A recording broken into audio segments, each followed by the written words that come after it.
My name is Thomas, and I've always been a skeptic. As a history professor at a small college in Suffolk, England, my world revolves around facts, evidence, and rational explanations. I never gave much credence to folklore or ghost stories until I had my own encounter with the legendary Black Shuck. The Black Shuck is a spectral black dog said to haunt the coastal regions of East Anglia. Descriptions vary, but it is typically depicted as a large, shaggy dog with glowing red or green eyes.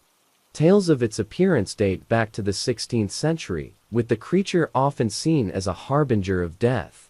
Most people dismiss these stories as mere superstition, but some locals swore by them. It was a chilly autumn evening in 2022 when I found myself in Blithburgh, a small village known for its ancient church and ties to the Black Shuck legend. I was there to give a lecture on the region's history, particularly focusing on the infamous event of 1577, when the Black Shuck supposedly burst into the Holy Trinity Church during a thunderstorm, killing several people and leaving scorch marks that can still be seen today. After the lecture, I was approached by an elderly man named Harold. He had lived in Blithburgh his entire life, and had a wealth of stories about the area's folklore. "You know, Professor," he said, his voice tinged with a Norfolk accent, "many people here have seen the Black Shuck. It's not just a story to us." I smiled politely, used to such claims. "I'm sure there are many interesting tales. Folklore often has a way of enduring through the ages." Harold shook his head, his expression serious. "It's more than just tales. I saw it myself, many years ago. If you're interested, I could show you where." Curiosity got the better of me, and I agreed to meet him the next evening. As the sun set, we set out for the nearby heath, a desolate area known for its wild beauty and eerie atmosphere. The sky was overcast, and a thick mist began to roll in, giving the landscape an otherworldly feel. We walked in silence, the only sounds being the crunch of our footsteps on the gravel path and the distant hoot of an owl. Harold led me to a spot near an old, gnarled oak tree, its branches twisted and bare. "This is where I saw it," he said, pointing to a patch of ground covered in thick brambles. "It was a night much like this one. The mist was heavy, and the air felt different. I looked around, half expecting to see a ghostly dog emerge from the fog. But there was nothing, just the quiet of the night." I turned to Harold, about to make a light-hearted comment, when I saw the look on his face. His eyes were wide, staring at something behind me. I spun around, and my heart nearly stopped. There, emerging from the mist, was a massive black dog. Its fur was matted and dark, blending seamlessly with the shadows. But the most terrifying part was its eyes glowing a fierce, unnatural red. For a moment, I was paralyzed with fear. The creature stared at us, its eyes burning with an intensity that seemed to pierce my very soul. Then, as quickly as it had appeared, it vanished into the mist, leaving behind an eerie silence. Harold and I stood there, stunned. Neither of us spoke for several minutes, the reality of what we had seen slowly sinking in. Eventually, we made our way back to the village, our minds racing with 1,000 questions. The encounter left me shaken. I couldn't deny what I had seen, but it defied all rational explanation. I spent the next few weeks delving into the history of the Black Shuck, poring over old records and interviewing locals who had their own stories to tell. One particularly chilling account came from Margaret, a middle-aged woman, who claimed to have seen the Black Shuck near the ruins of an old abbey. "I was walking my dog when I saw it," she said. "At first, I thought it was just a stray, but then I saw its eyes. They were like burning coals. My dog started barking like mad, and the creature just stood there, staring at us. Then it vanished, just like that." Another account came from a fisherman named Peter, who had seen the Black Shuck while out on his boat. "It was a stormy night, and I was trying to get back to shore. I saw it standing on the cliff, watching me. I could feel its eyes on me even from that distance. It's something I'll never forget." The more I learned, the more I became convinced that the Black Shuck was more than just a legend. It was a part of the region's history, a spectral guardian that roamed the land, its presence both feared and respected. One evening, decided to return to the heath alone, determined to uncover the truth. Armed with a camera and a voice recorder, I set out just as the sun was beginning to set.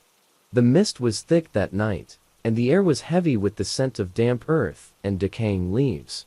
I reached the old oak tree and waited, my senses on high alert. Hours passed, and I began to think that the night would pass uneventfully. Then, just as I was about to pack up, I heard a low, rumbling growl that sent chills down my spine. I turned, and there it was, standing just a few feet away. The black shuck. Its eyes glowed a menacing red, and its fur seemed to absorb the light around it. I raised my camera, my hands shaking, and snapped several photos. The creature didn't move, its gaze fixed on me. "Why are you here?" I whispered, more to myself than to the spectral hound. To my astonishment, the growl subsided, and the black shuck tilted its head, as if considering my question. Then, with a final, piercing stare, it vanished into the mist. I stood there, trembling, trying to comprehend what had just happened. The photos I had taken were blurry, but they clearly showed the outline of the creature. I had captured proof of the black shuck, but it only raised more questions than answers. In the days that followed, I shared my findings with colleagues and friends. Reactions were mixed, with some intrigued and others dismissive. But for me, the encounter had changed everything. It had opened my mind to the possibility that not everything could be explained by science and reason. I continued my research, delving deeper into the folklore and history of East Anglia. The black shuck became a focal point of my studies, a symbol of the mysterious and unexplained. I traveled to other parts of the region, collecting stories and sightings, each one adding to the rich tapestry of the legend. Years later, the memory of that night still haunts me. The black shuck remains an enigma, spectral guardian that roams the land. Its presence a reminder of the thin veil between the known and the unknown. As a historian, I continue to seek answers, but I've come to accept that some mysteries are meant to remain unsolved. The black shuck taught me to embrace the unknown, to respect the power of legend and folklore. It reminded me that history is not just a collection of dates and facts, but a living, breathing entity shaped by the stories we tell. And as long as the legend of the black shuck endures, so too will the mystery and wonder that it inspires.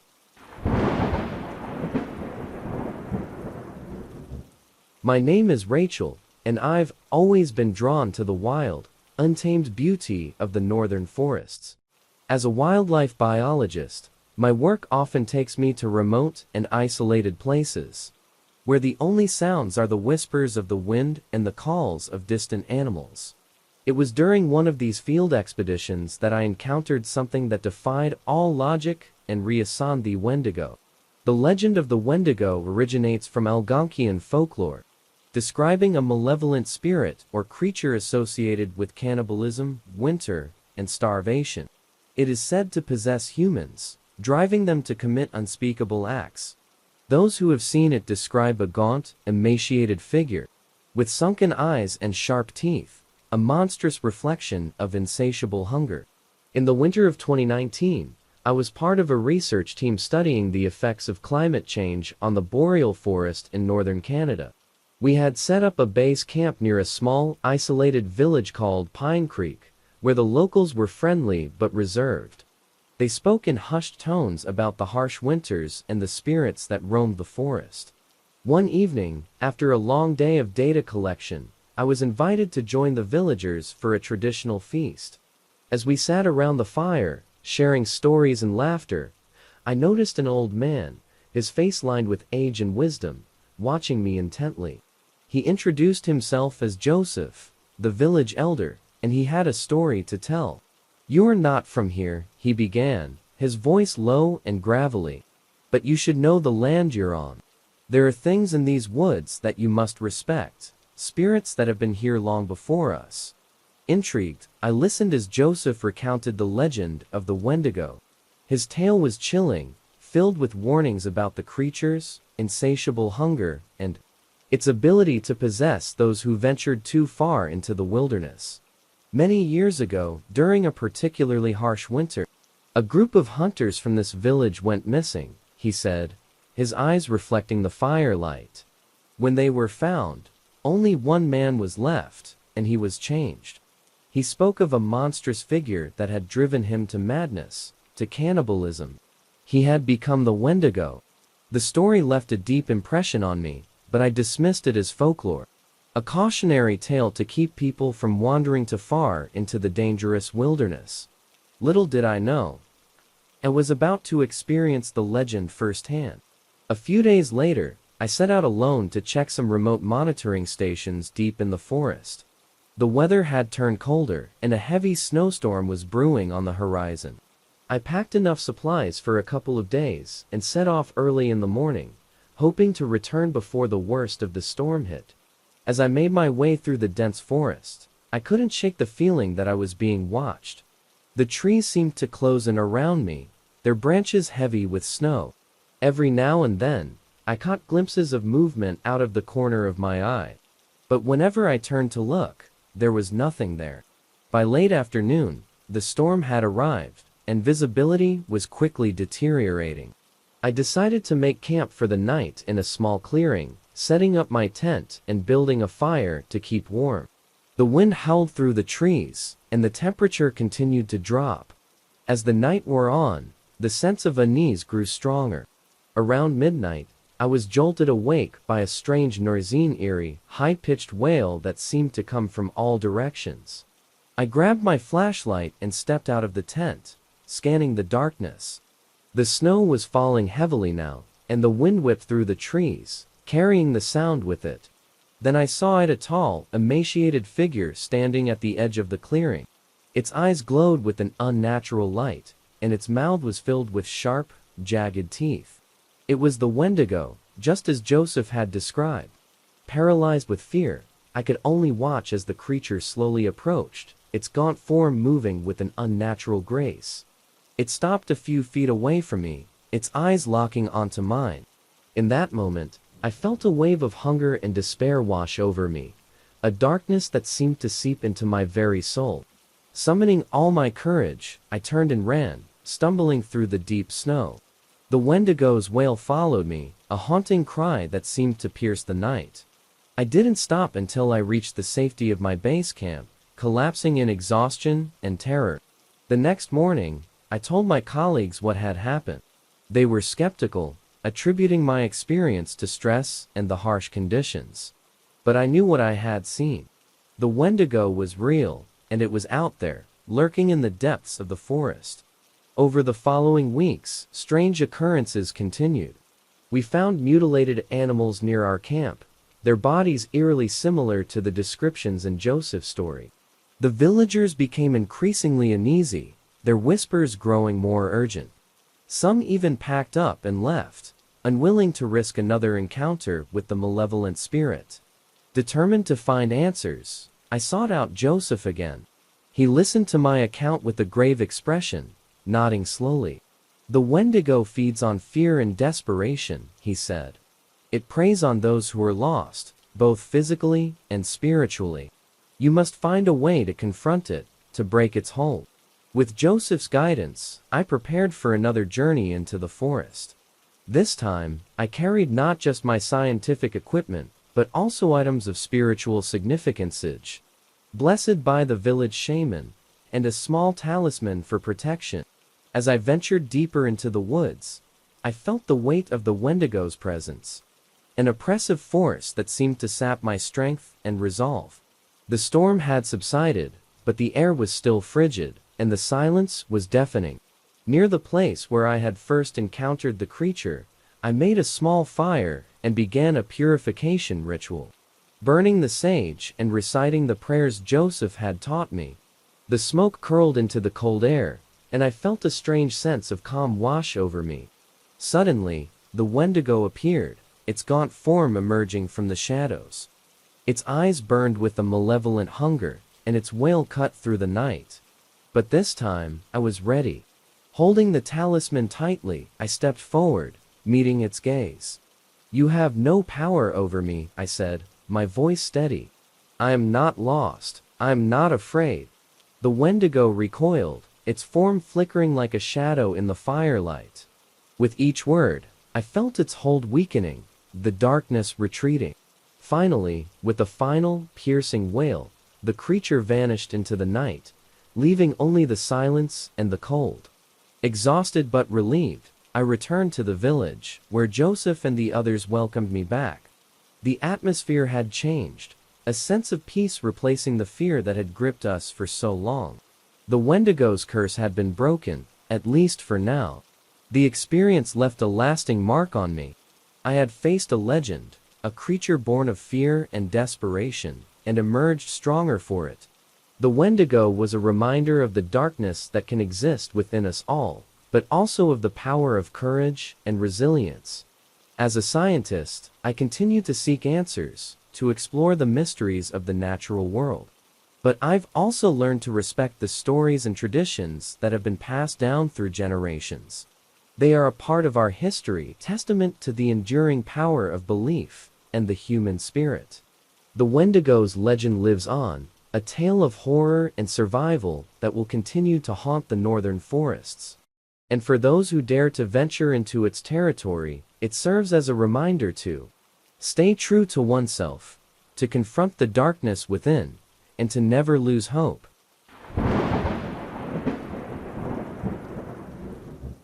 My name is Jack, and I've been a storm chaser for over a decade. My job is to track, study, and document severe weather phenomena. Over the years, I've seen some of nature's most incredible displays of power and beauty. Tornadoes, hurricanes, and thunderstorms are my passion, and I've dedicated my life to understanding them. But nothing could have prepared me for the encounter I had with the creature that defied all scientific explanation: Thunderbird. The Thunderbird is a legendary creature in Native American folklore. Described as a massive bird capable of creating thunder and lightning with the beating of its wings. It is a symbol of power and strength, revered and feared by many tribes. While most dismiss the Thunderbird as a myth, there are those who believe it is real, a guardian of the skies that appears during the fiercest storms. In the summer of 2021, I was on an expedition in the Great Plains, chasing a series of supercell thunderstorms. The conditions were perfect for tornado formation, and my team and I were eager to capture footage and gather data. We set up camp near a small town in Oklahoma, where the locals were friendly and curious about our work. One evening, as we monitored the weather radar, we noticed a particularly intense storm cell developing to the west. The atmosphere was electric, charged with anticipation.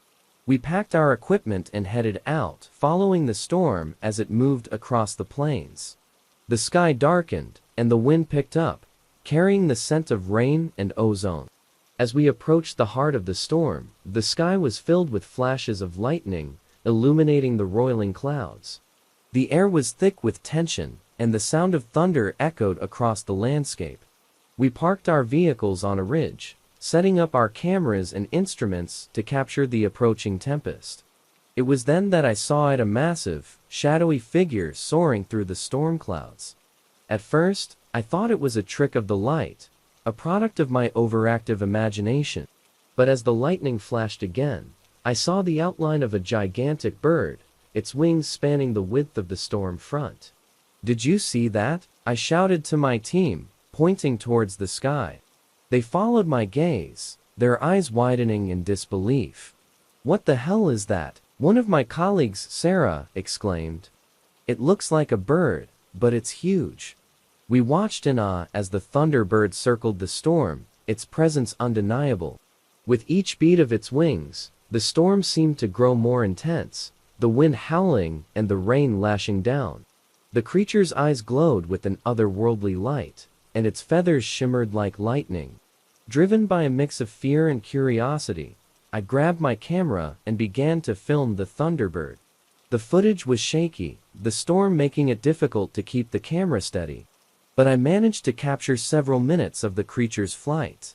As I watched through the viewfinder, I felt a sense of reverence and awe. This was no ordinary bird, it was something ancient, powerful, and beyond human understanding. Suddenly, the storm intensified, and a deafening clap of thunder shook the ground. The thunderbird let out a piercing cry, a sound that resonated deep within my chest. The sky seemed to split open, and a bolt of lightning struck the ridge where we stood, sending us scrambling for cover. We huddled in the vehicles, the storm raging around us. The wind rocked the cars, and the sound of hail pounding on the roof was deafening. Through the rain-soaked windows, I could see the thunderbird continuing its dance with the storm, its movements graceful and terrifying. After what felt like an eternity, the storm began to move away, the thunder growing more distant. The thunderbird soared into the clouds, disappearing from sight as the rain subsided. We emerged from the vehicles, shaken and drenched, but unhurt. In the aftermath of the encounter, we reviewed the footage and data we had collected. The video showed the thunderbird clearly, its massive wings beating in time with the storm. The readings from our instruments were off the charts, indicating an unprecedented level of electrical activity. It was clear that the creature was somehow connected to the storm, a living embodiment of its power. The locals were both fascinated and fearful when we shared our experience. Many of them had heard stories of the thunderbird, but had never seen it themselves. The elders spoke of the creature with reverence, describing it as a guardian of the skies, a protector and destroyer that appeared during times of great upheaval. Our encounter with the thunderbird made headlines, and the footage went viral, sparking debates and speculation. Scientists and skeptics tried to explain it away as a hoax or a misidentification, but those of us who were there knew the truth. We had witnessed something extraordinary, a glimpse into the mysteries of the natural world that defied explanation. As a storm chaser, I continued my work, but my perspective had shifted. I had always respected the power of nature, but my encounter with the thunderbird instilled a deeper sense of awe and humility. The storms I chased were no longer just meteorological phenomena. They were living, breathing entities, with forces and guardians beyond our understanding. Years later, I still think about that summer and the thunderbird. The footage remains one of the most compelling pieces of evidence of its existence. And I've dedicated much of my time to studying the legends and sightings associated with it. The thunderbird is a reminder of the power and mystery of the natural world, a symbol of the awe-inspiring forces that shape our planet. For those who seek it, the thunderbird remains a tantalizing mystery, a guardian of the skies that appears during the fiercest storms. It is a legend that continues to inspire and captivate, a testament to the enduring power of nature and the human spirit's quest for understanding. My name is David, and I've always had an interest in the unexplained.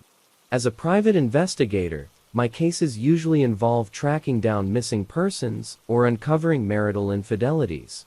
However, I occasionally get requests that fall outside the realm of the ordinary. One such case led me to Loveland, Ohio, where I encountered a creature straight out of local legend, the Loveland Frogman. The Loveland Frogman, or Loveland Lizard, is a creature said to inhabit the area around Loveland, Ohio. Descriptions vary, but most accounts describe it as a humanoid frog, standing about 4 feet tall, with leathery skin and webbed hands and feet. Sightings date back to the 1950s, with sporadic reports over the years keeping the legend alive. In the spring of 2022, I received a call from a distraught woman named Karen. Her teenage son, Tommy, had gone missing while fishing along the Little Miami River. The local police had conducted a search, but found no trace of him. Karen was desperate and believed that something more sinister was at play. "Mr. Parker, you have to help me," she pleaded. Tommy wouldn't just run away. He told me about strange things he'd seen near the river, creatures that looked like giant frogs. The police don't believe me, but I know he saw something. Intrigued by her story and moved by her desperation, I agreed to take on the case. I drove to Loveland, a small town with a quiet charm and a deep-rooted connection to its legends. The Little Miami River wound its way through the town, a serene yet eerie backdrop for the events that would unfold. I began my investigation by talking to the locals. Most were familiar with the legend of the Loveland Frogman, though opinions varied on its existence. Some dismissed it as nonsense, while others recounted their own eerie encounters. An elderly man named Bill, who had lived in Loveland his entire life, was particularly forthcoming. "I saw it once, back in the 70s, Bill said, his eyes reflecting a distant memory. "I was out by the river, fishing just like Tommy, when I saw something move in the water. At first, I thought it was just a big fish, but then it climbed onto the bank. It was like a frog, but standing on two legs. I'll never forget those eyes, glowing in the dark." With Bill's account and Karen's pleas echoing in my mind, I set out to search the area where Tommy had last been seen. The riverbank was lush with spring growth, the air filled with the sounds of chirping birds and the gentle flow of water. It seemed peaceful, but there was an undercurrent of something unsettling. I spent hours combing the area, looking for any sign of Tommy. The river was calm, its surface reflecting the sky above. As dusk approached, the light began to fade, casting long shadows across the landscape. It was then that I found a small, weathered notebook, partially buried in the mud. The notebook belonged to Tommy. Inside were sketches and notes about his sightings of the Frogman. His drawings depicted a humanoid creature with large, expressive eyes, webbed hands, and a powerful build. The notes detailed his observations, including locations and times of his encounters. One entry stood out. April 15th saw the Frogman again. It was near the old bridge, watching me. I think it's trying to communicate. Determined to follow Tommy's trail, I made my way to the old bridge mentioned in his notes. The structure was dilapidated, long abandoned, and partially overgrown with vines. It spanned a narrow section of the river, the water flowing swiftly below. The place had an eerie stillness to it, as if the very air was holding its breath. As night fell, I set up a small camp near the bridge, keeping my flashlight and camera ready. The darkness enveloped the landscape, and the sounds of the night creatures began to fill the air. I stayed alert, my senses heightened, waiting for any sign of the Frogman. Around midnight, I heard a rustling in the underbrush. I turned on my flashlight, the beam cutting through the darkness. At first, I saw nothing but trees and shadows. Then, at the edge of the light, I saw Themptwo glowing eyes, staring back at me from the riverbank. Slowly, the creature emerged from the shadows. It was just as Tommy had described, a humanoid frog, standing about 4 feet tall, with leathery green skin and webbed hands and feet. It moved cautiously, its eyes never leaving mine. My heart pounded in my chest as I watched the Frogman. It seemed curious rather than aggressive, its gaze intense and almost intelligent. I took a step forward, trying to get a better look, but the movement startled the creature. It let out a low croak and retreated into the water, disappearing beneath the surface. I spent the rest of the night by the river, hoping for another glimpse, but the Frogman did not reappear. The encounter left me both exhilarated and frustrated.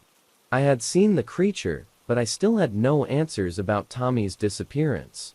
The next morning, I resumed my search, focusing on the area around the old bridge. I waded into the river, searching the muddy banks for any clues. After several hours, I found a torn piece of fabric snagged on a branch. It matched the description of the shirt Tommy had been wearing. Encouraged, I continued my search, moving further downstream. The river widened, the current slowing as it wound through a dense thicket. As I pushed through the undergrowth, I came upon a small clearing. There, lying partially hidden among the reeds, was Tommy. He was alive but unconscious, his body covered in mud and scratches. I checked for injuries and found no major wounds, just signs of exposure and dehydration. I called for help and stayed with him until the paramedics arrived. Tommy was taken to the local hospital, where he gradually regained consciousness. When he was well enough to speak, he recounted his ordeal. He had been fishing when he saw the Frogman again, this time closer than ever. Fascinated, he had followed it along the river, losing track of time and distance. "I thought it was trying to show me something," Tommy said, his voice weak but determined. "It led me to that clearing, but then I slipped and hit my head. The next thing I remember is you finding me." Tommy's encounter with the frogman had left him with more questions than answers. What did the creature want?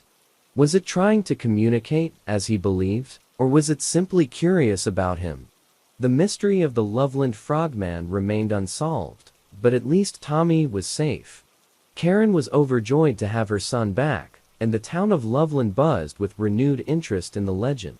I had my own theories about the frogman, but I knew that some mysteries were destined to remain unsolved.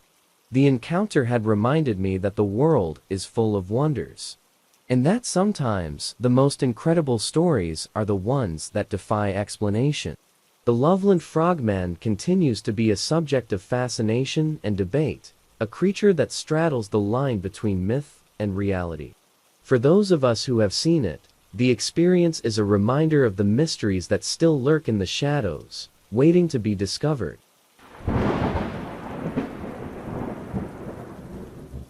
My name is Lisa, and I'm an avid hiker and nature enthusiast. Growing up in a small town near the Pine Hollow Forest, I spent countless hours exploring the woods, captivated by their beauty and mystery. The forest was my sanctuary, a place where I felt connected to nature and at peace. But my love for Pine Hollow was shattered one fateful evening, when I encountered a creature straight out of legend, the Dogman. The Dogman is a cryptid often described as a werewolf-like creature, standing upright on two legs, with the head of a dog or wolf. Sightings of the Dogman date back to the early 1800s in various parts of North America, and the legends have persisted, fueled by eerie encounters and chilling tales passed down through generations. In the autumn of 2023, I decided to take a solo camping trip in Pine Hollow to enjoy the changing leaves and the crisp, cool air. I had my usual gear: pack-a tent, sleeping bag, food, and a flashlight. I chose a secluded spot near a small clearing, surrounded by towering pines and maples. It was a perfect getaway, or so I thought. The first day and night were uneventful. I hiked, took photos, and enjoyed the tranquility of the forest. But on the second night, things took a turn for the strange. I had just settled into my tent, the fire outside reduced to glowing embers, when I heard a series of distant howls. They were unlike any animal sound I had ever heard: deep, resonant, and almost mournful. My curiosity piqued. I grabbed my flashlight and stepped out of the tent. The forest was eerily quiet, the usual sounds of nocturnal animals strangely absent. I scanned the trees with my flashlight, the beam cutting through the darkness. The howls came again, closer this time, sending a shiver down my spine. I decided to investigate, moving cautiously toward the source of the sound. As I walked deeper into the woods, the howls grew louder, more distinct.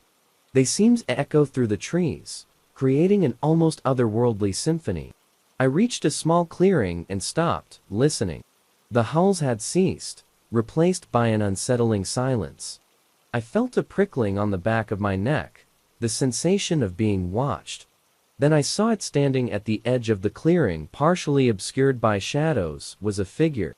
It was tall, at least 7 feet, with a muscular, humanoid body covered in dark fur. Its head was unmistakably canine, with pointed ears and glowing yellow eyes that seemed to pierce the darkness. My heart pounded in my chest as I realized I was face to face with the Dogman. For a moment, we stared at each other, neither of us moving. The creature's eyes were intelligent, almost human, and filled with a mix of curiosity and menace. I slowly backed away, not wanting to provoke it. But as I took my first step, the Dogman let out a low growl, a sound that rumbled deep in its chest and made my blood run cold. I turned and ran, my flashlight beam bouncing wildly as I sprinted through the trees. The growls and howls followed me, echoing through the forest. I could hear the creature crashing through the underbrush behind me, its footsteps heavy and relentless. Panic surged through me, driving me to run faster, desperate to reach the safety of my camp. I burst into the clearing where my tent was pitched, gasping for breath. I grabbed a large stick from the ground, brandishing it as a weapon, my eyes darting around for any sign of the Dogman. The forest was silent again, but I knew it was out there, watching. I built up the fire, hoping the flames would keep the creature at bay. I stayed awake all night, clutching the stick and listening for any sound. The howls returned intermittently, but the Dogman did not come into the clearing again. As the first light of dawn broke, I packed up my camp, my hands trembling. Leaving Pine Hollow was the hardest decision I've ever made. The forest had been my haven, but now it was tainted by fear. I returned home, unable to shake the image of the Dogman from my mind. I told my friends and family about the encounter, but most were skeptical, dismissing it as a figment of my imagination or the result of sleep deprivation. Determined to find answers, I began researching the Dogman legend. I discovered numerous accounts of sightings, each eerily similar to mine. People described encounters with a tall, canine-headed creature that seemed to possess both animalistic and human traits. The stories spanned decades and were scattered across North America, from the forests of Michigan to the swamps of Louisiana. Despite the fear, my curiosity grew. I needed to understand what I had seen, to know if the Dogman was truly a living creature or something else entirely. I contacted other witnesses, piecing together their stories and looking for patterns. Many described the same feelings of being watched, the eerie howls, and the glowing eyes. Some had even found physical evidence: large, clawed footprints, tufts of fur, and scratches on trees. As my research deepened, I came across a local historian named Mark, who had spent years studying the legends of Pine Hollow. I reached out to him, hoping he could shed some light on my encounter. Mark was eager to meet and invited me to his home, where he had an extensive collection of books and artifacts related to local folklore. "Lisa, what you experienced is not uncommon," Mark said, as we sat in his study, surrounded by shelves of dusty tomes. "The Dogman has been a part of these woods for centuries. The Native American tribes spoke of a guardian spirit that took the form of a wolf man, protecting the land from those who would harm it. The settlers who came later had their own encounters, often describing the creature as a harbinger of danger or a protector of the forest." Mark showed me old maps and documents detailing sightings and encounters, some dating back to the 1700s. It was clear that the Dogman was more than just a legend, it was an enduring part of the region's history. He believed that the creature was a guardian of the forest, appearing when the natural balance was threatened. Armed with this knowledge, I decided to return to Pine Hollow, determined to confront my fear and seek a deeper understanding of the Dogman. Mark agreed to join me, his experience and insight providing a sense of security. We planned our trip carefully, bringing along cameras, audio recorders, and other equipment to document our findings. As we ventured back into the forest, I felt a mix of apprehension and anticipation. The woods were just as beautiful as I remembered, but the memory of my encounter lingered like a shadow. We set up camp near the same clearing where I had first seen the Dogman, hoping to attract its attention. For several nights, we heard nothing unusual. The forest was alive with the sounds of nocturnal creatures, but there were no howls, no glowing eyes in the darkness. I began to wonder if my encounter had been a one-time event, a fleeting glimpse of something beyond comprehension. Then, on the fourth night, the howls returned. They were distant at first, but grew louder and more insistent. Mark and I exchanged a tense glance, readying our equipment. We waited in silence, the howls echoing through the trees, until finally, we saw it. The Dogman emerged from the shadows, just as I had seen it before. It stood at the edge of the clearing, its eyes glowing in the firelight. This time, I felt a strange sense of calm, a connection to the creature that went beyond fear. Mark and I watched in awe as the Dogman approached, its movements cautious but deliberate. With a deep breath, I stepped forward, holding out my hand in a gesture of peace. The Dogman paused, its eyes locking onto mine. For a moment, we stood there, human and cryptid, two beings sharing a fleeting understanding. Then, with a low growl, the Dogman turned and disappeared into the forest, leaving us in stunned silence. The encounter reaffirmed my belief that the Dogman was not just a creature of legend, but a guardian of the forest, a sentinel watching over Pine Hollow. I returned home with a renewed sense of purpose, dedicated to preserving the natural beauty of the woods and respecting the mysteries they held. The Dogman remains an enigma, a symbol of the wild and untamed spirit of nature. For those who venture into the heart of Pine Hollow, it serves as a reminder to tread lightly, to respect the ancient guardians, and to embrace the unknown with an open heart.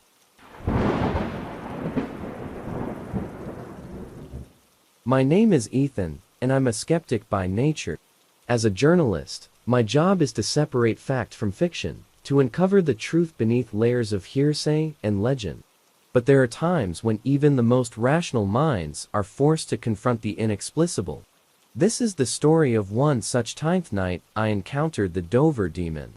The Dover Demon is a cryptid first reported in the town of Dover, Massachusetts, in April 1977.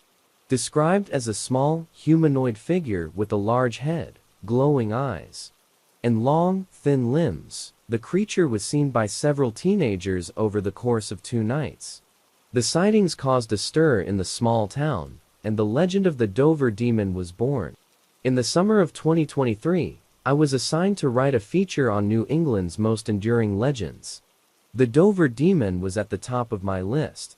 I arrived in Dover with a healthy dose of skepticism, determined to debunk the myth and uncover a more mundane explanation. My first stop was the local library, where I pored over old newspaper clippings and archived reports. The original witnesses Bill Bartlett, John Baxter, and Abby Brabham had, all, described similar encounters with the creature that defied explanation. Their stories were consistent, but after nearly 50 years, memory and imagination can blur the lines of reality. I interviewed local residents, many of whom had grown up hearing about the Dover Demon. Most dismissed it as a tall tale, a ghost story to scare kids. But a few believed there was something more to the legend, something rooted in truth. An elderly man named George, who had lived in Dover his entire life, was particularly convinced. I was a teenager when it happened, George told me, his eyes bright with the fervor of belief. I didn't see it myself, but I knew those kids. They were honest, not the type to make things up. Something happened to them out there. Determined to get to the bottom of the story, I decided to visit the locations of the original sightings. Armed with a notebook, camera, and flashlight, I set out as dusk fell over the town. My first stop was Farm Street, where Bill Bartlett had seen the creature perched on a stone wall. The road was quiet, lined with trees that cast long shadows in the fading light. I parked my car and walked along the road, trying to imagine what it must have been like for Bill that night. The air was cool, and the only sounds were the rustling of leaves and the distant hum of insects. I found the stone wall, now overgrown with ivy and moss. It was an ordinary place, with no sign of anything unusual. I took a few photos and made notes, feeling a bit foolish. There was nothing here but the remnants of an old story. Next, I headed to Miller Hill Road, where John Baxter had his encounter. The road wound through a more wooded area, the trees closing in on either side. As darkness fell, the forest took on an eerie quality, the shadows deepening and the sounds of the night growing louder. I parked near the spot where John had seen the creature and ventured into the woods. The underbrush was thick and the ground uneven. I stumbled several times, my flashlight casting strange, shifting shadows. Despite my skepticism, I couldn't shake the feeling of being watched. It was then that I saw a flash of movement in the corner of my eye. I turned quickly, my flashlight beam cutting through the darkness. At first, I saw nothing, just trees and shadows. But then, about 30 feet away, I saw a figure. It was small, no more than 3 or 4 feet tall, with a large head and glowing eyes that reflected the light. My heart raced as I stared at the figure. It was just as the witnesses had described: long, thin limbs, and a strange, almost otherworldly appearance. I tried to rationalize what I was seeing, to find a logical explanation, but the sight of the creature defied logic. I took a step forward, my hand shaking as I held the flashlight. The creature remained still, its eyes fixed on me. It seemed curious, almost cautious, as if it was studying me as intently as I was studying it. I fumbled for my camera, snapping a few hurried photos. As I moved closer, the creature turned and slipped into the trees. I followed, my pulse pounding in my ears. The forest was dense, and it was difficult to keep track of the small, elusive figure. I stumbled through the underbrush, determined not to lose sight of it. Suddenly, the creature stopped and turned to face me. We stood there, a few feet apart, staring at each other. In that moment, I felt a strange connection, as if I was glimpsing something beyond human understanding. The creature's eyes were mesmerizing, filled with a depth and intelligence that was both alien and familiar. Then, with a swift, fluid movement, the creature vanished into the darkness. I stood there, breathless and bewildered, the encounter replaying in my mind. I knew I had witnessed something extraordinary, something that couldn't be easily explained or dismissed. I returned to my car, my thoughts racing. The photos I had taken were blurry and indistinct, capturing only vague shapes and shadows. They would do little to convince anyone of what I had seen. But I knew the truth, and that truth had shaken the foundations of my skepticism. Back in town, I met with George again, sharing my experience. He listened with a knowing look, nodding as I described the encounter. "You're not the first to see it, and you won't be the last," he said. "The Dover demon is real, Ethan. It's part of this place, a mystery that we may never fully understand." As I left Dover, I couldn't help but feel a sense of wonder and awe. The encounter had changed me, opening my mind to the possibility that there are things in this world that defy explanation. The Dover demon remains an enigma, a fleeting glimpse of the unknown, a reminder that the world is full of mysteries waiting to be discovered. The story I wrote was different from what I had planned. Instead of debunking a legend, I became part of it, a witness to the extraordinary. The Dover demon continues to intrigue and captivate, a symbol of the unknown lurking in the shadows. And for those of us who have seen it, the experience is a reminder that some mysteries are meant to be embraced, not solved.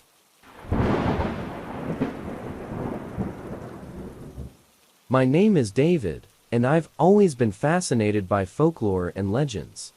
Growing up in northern Minnesota, I was surrounded by stories of the wilderness and the mysterious creatures that inhabited it.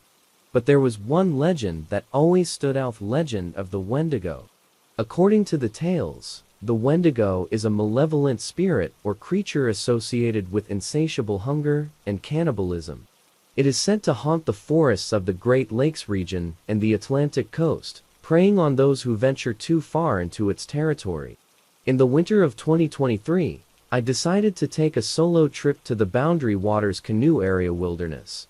I was working on a book about North American folklore, and I wanted to immerse myself in the environment that had birthed so many of these chilling tales.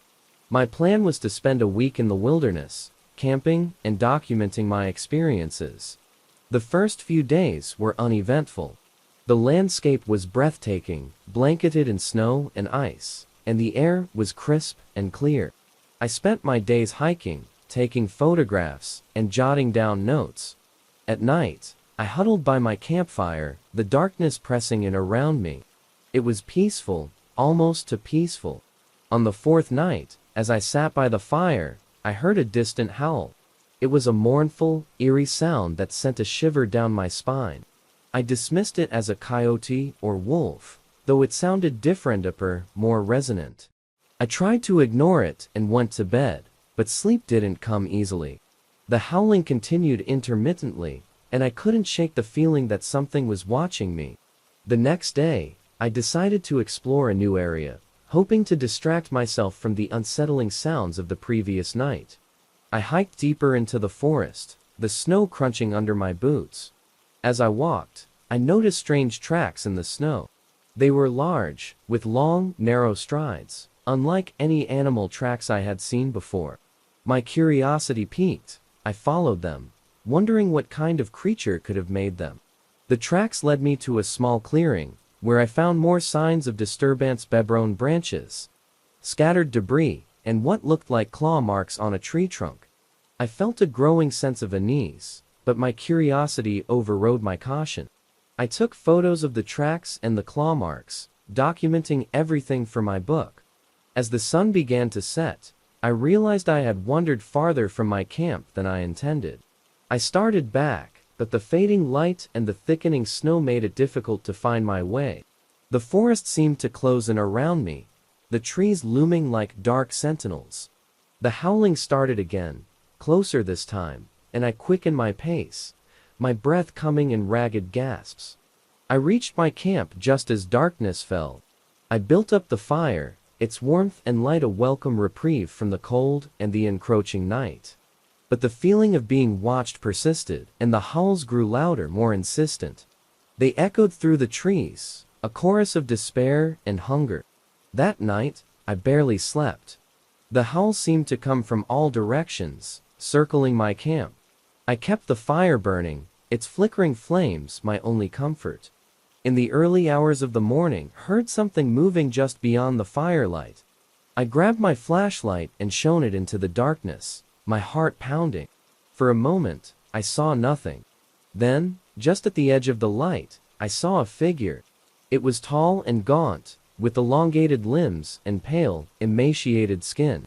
Its eyes glowed with a malevolent hunger, and its mouth was twisted into a grotesque grin. I knew, without a doubt, that I was staring at the Wendigo. The creature let out a low growl, a sound that rumbled deep in its throat. It took a step forward, and I stumbled back, terror gripping me. I grabbed a burning branch from the fire and brandished it like a weapon, hoping to scare the Wendigo away. The creature recoiled, its eyes narrowing, and for a moment, I thought it might retreat.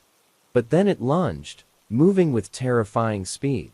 I swung the burning branch, but the Wendigo dodged it effortlessly. It was upon me in an instant, its cold, skeletal hands closing around my arm. The touch of its skin was like ice, and I felt a wave of nausea and dread wash over me. In a desperate bid to survive, I lashed out with my other hand, striking the Wendigo with my flashlight. The creature hissed and released me, staggering back. I scrambled to my feet and threw the burning branch at it, the flames catching on its tattered clothing. The Wendigo let out a shriek of pain and rage, retreating into the darkness. I didn't wait to see if it would return. I grabbed my gear and fled, running through the forest with no regard for direction or safety. The howls followed me, echoing in my ears, a relentless reminder of the terror I had just faced. I ran until I could run no more, collapsing in the snow, exhausted and terrified. When I finally gathered the courage to stop and look around, I realized I had no idea where I was. The forest was unfamiliar, and I was lost, with no sense of direction. I could still hear the howls, distant now, but still haunting. I knew I had to keep moving, to put as much distance between myself and the Wendigo as possible. For hours, I stumbled through the snow, my body aching and my mind racing. The cold was intense, seeping into my bones, and I feared I might not survive the night. But the thought of the Wendigo kept me going, driving me to find safety. As dawn broke, I stumbled upon a ranger station. The sight of the small cabin, with smoke curling from its chimney, was like a beacon of hope. I banged on the door, my hands numb and trembling. A park ranger opened the door, his expression turning to shock and concern as he saw my condition. I told the ranger about my encounter, describing the Wendigo and the terrifying experience. He listened intently, his face growing more serious with every word. When I finished, he nodded slowly.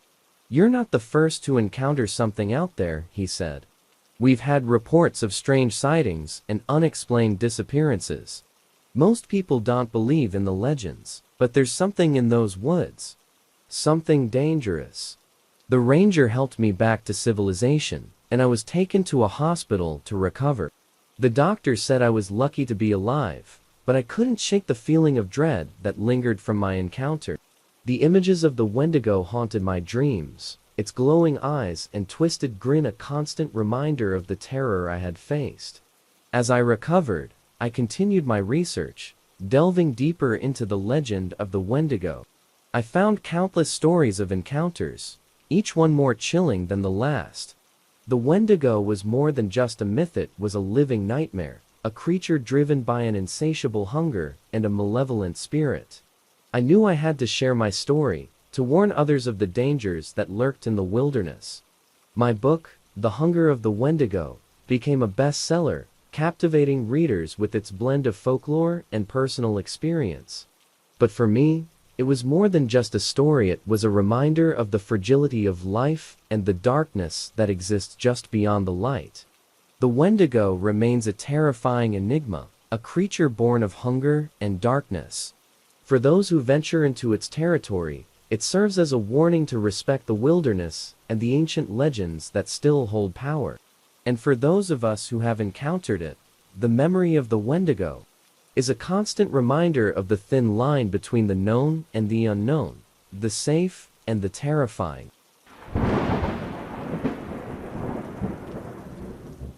My name is Lena, and I am an archaeologist by profession. For years, I've traveled to remote corners of the world, unearthing relics of ancient civilizations and piecing together the stories of our past. My work has taken me to some of the most inhospitable places on Earth, but none as desolate and enigmatic as the Gobi Desert in Mongolia. This is the story of my encounter with the Mongolian death worm, creature of legend that defies explanation. In the summer of 2023, I joined an expedition to the Gobi Desert to investigate rumors of a newly discovered burial site.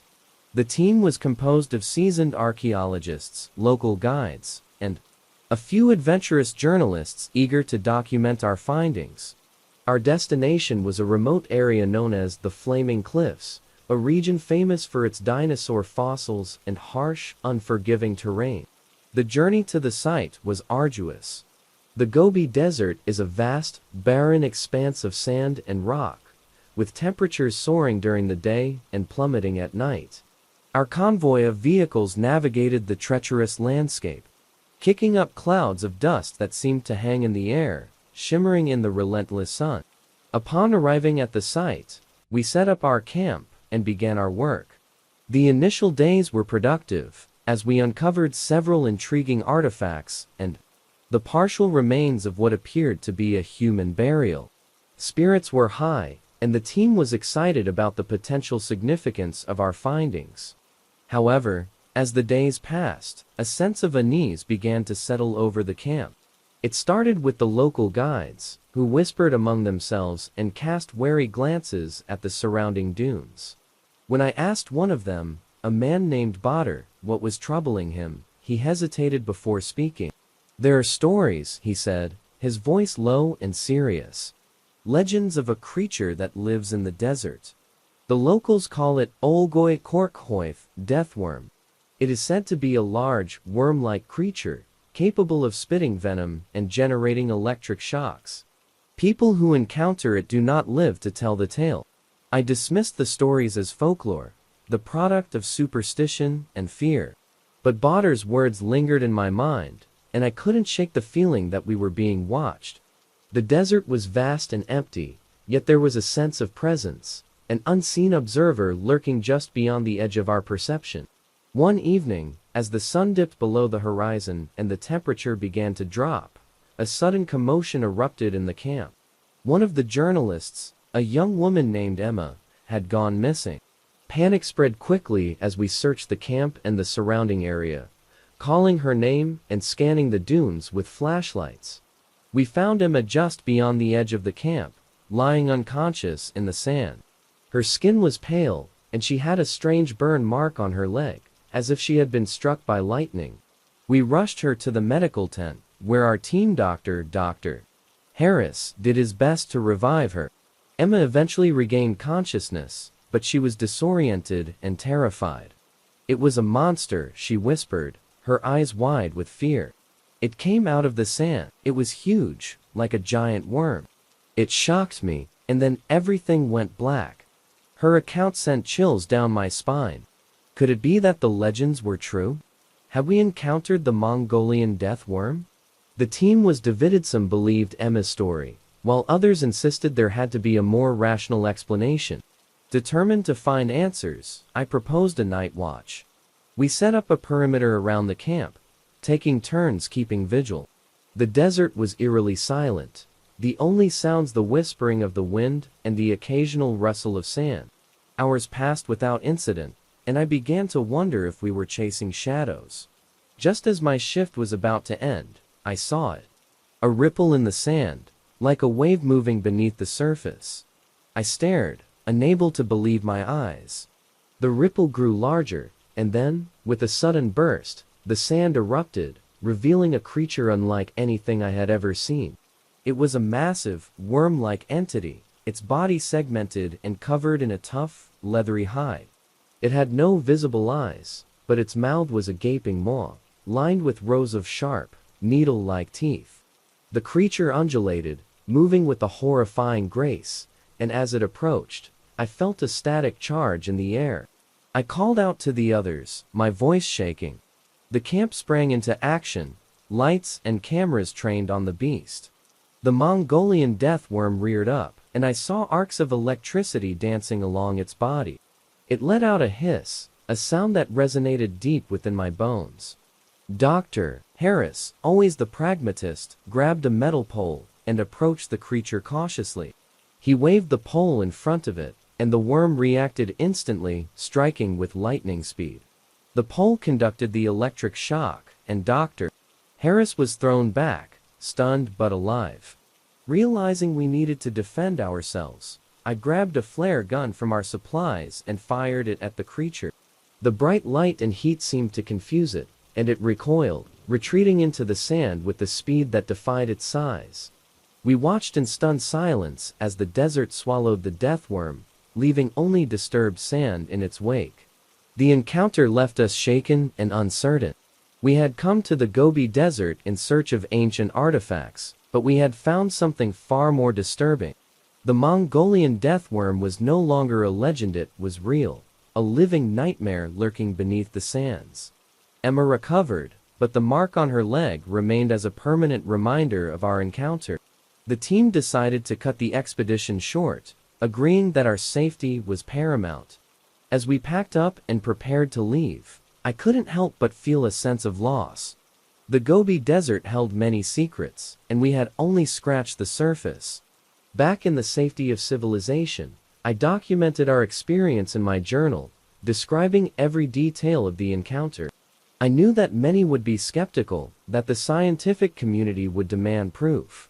But I also knew that the desert had a way of hiding its secrets, and that some mysteries were meant to remain unsolved. The Mongolian death worm remains an enigma, a creature of legend and fear. For those who venture into the Gobi Desert, it serves as a reminder of the unknown dangers that lurk beneath the surface. And for me, it is a story that I carry with me, a testament to the thin line between myth and reality. As I continue my work as an archaeologist, I approach each new expedition with a sense of wonder and caution. The world is full of mysteries, both ancient and contemporary, and it is our duty to explore them with respect and curiosity. The encounter with the Mongolian death worm has taught me that some legends are more than just stories, they are living, breathing truths waiting to be discovered. My name is Jessica, and I've always been fascinated by local legends and urban myths. Growing up in Ohio, it heard countless stories about strange creatures and unexplained phenomena. But none intrigued me more than the tale of the Loveland Frogman. This cryptid, described as a humanoid frog, was said to lurk near the Little Miami River in Loveland, Ohio. Most people dismissed it as a silly legend, but I was determined to uncover the truth. In the spring of 2023, I decided to investigate the Loveland Frogman for my senior thesis in folklore studies. Armed with a camera, a notebook, and a healthy dose of skepticism, I set out to explore the area where sightings had been reported. I wasn't entirely convinced that I'd find anything, but the thrill of the hunt was enough to drive me forward. I arrived in Loveland on a bright, sunny day and checked into a small motel near the river. The town had a charming, almost quaint feel, with its historic buildings and friendly locals. I spent my first day interviewing residents, hoping to gather first-hand accounts of encounters with the Frogman. Most people laughed off my questions, but a few shared their stories with a mixture of excitement and fear. One of the most compelling accounts came from an elderly man named Mr. Thompson. He claimed to have seen the Frogman back in the 1970s, while fishing by the river at dusk. It was about 3 feet tall, standing on 2 legs like a person, he said, his eyes distant as he recalled the memory. Its skin was green and leathery, and its eyes glowed in the dark. I'll never forget those eyes. It looked right at me before jumping into the water and disappearing. Intrigued by his story, I decided to focus my search on the area where Mr. Thompson had his encounter. I spent the next few days hiking along the riverbanks, setting up motion-activated cameras, and keeping detailed notes of my observations. The landscape was beautiful, with lush greenery and the soothing sound of flowing water. But as the sun set and the shadows lengthened, the atmosphere grew more ominous. On the 4th night of my investigation, I decided to camp out by the river. I set up my tent and built a small fire, the flickering flames providing some comfort against the encroaching darkness. The night was quiet, save for the occasional rustle of leaves and the distant call of an owl. I felt a mixture of excitement and apprehension, unsure of what I might find. Around midnight, I heard a splash in the river, followed by a series of soft, croaking sounds. My heart pounded in my chest as I grabbed my flashlight and crept toward the water's edge. The beam of light cut through the darkness, revealing ripples on the surface of the river. I scanned the area, my eyes straining to see anything out of the ordinary. Then, I saw it, a pair of glowing eyes, just above the waterline, staring directly at me. I froze, my breath catching in my throat. The creature slowly emerged from the river, standing upright on 2 legs. It was exactly as Mr. Thompson had described: a green, leathery skin, and an unmistakably amphibian appearance. The Loveland Frogman was real. For a moment, we stood there, staring at each other in silence. Then, without warning, the Frogman let out a guttural croak and leapt toward me. I stumbled back, dropping my flashlight in my panic. The light flickered and went out, plunging me into darkness. I scrambled to my feet, my mind racing with fear and adrenaline. I ran back to my campsite, my only thought to get away from the creature. I could hear it following me, its croaks growing louder and more insistent. I grabbed my camera and snapped a few frantic photos, hoping to capture some proof of my encounter. The flash momentarily illuminated the Frogman, revealing its terrifying form. As I fumbled with my camera, the Frogman lunged at me, knocking me to the ground. Its cold, slimy hands wrapped around my arm, and I felt a surge of panic. Desperate, I kicked out, managing to break free. I grabbed a branch from the fire and swung it at the creature, the flames casting eerie shadows on its face. The Frogman recoiled, hissing in pain. Seizing the opportunity, I bolted into the woods, not stopping until I reached the safety of my car. My mind was a whirlwind of fear and disbelief. I had seen the Loveland Frogman, and it had attacked me. I needed to get out of there and report my findings. Back at the motel, I reviewed the photos I had taken. Most were blurry and unfocused, but a few clearly showed the Frogman's distinctive features. I couldn't believe what I was seeing. The legend was true, and I had the evidence to prove it. I contacted the local authorities and shared my photos and notes. To my surprise, they took my report seriously, launching an investigation into the sightings. Word of my encounter spread quickly, attracting the attention of cryptozoologists, journalists, and curious onlookers. Despite the initial skepticism, my evidence was compelling enough to spark renewed interest in the Loveland Frogman. Researchers from various fields descended on the area, hoping to learn more about the elusive creature. While no one else had a direct encounter, as I did, several reported hearing strange noises and finding unusual tracks near the river. As for me, the experience left a lasting impact. I continued my studies in folklore, but with a newfound respect for the legends and myths that shape our understanding of the world. The Loveland Frogman was no longer just a story, it was a reminder that there are still mysteries out there, waiting to be discovered. To this day, I often think back to that night by the river. The glowing eyes, the cold, slimy hands, and the guttural croaks haunt my dreams. The Loveland Frogman remains an enigma, a creature of legend and fear. And for those who venture near the Little Miami River, it serves as a chilling reminder that some legends are real.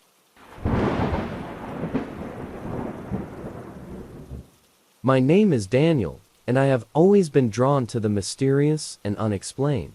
As a journalist specializing in paranormal investigations, I've traveled the world in search of ghost stories, cryptids, and otherworldly encounters.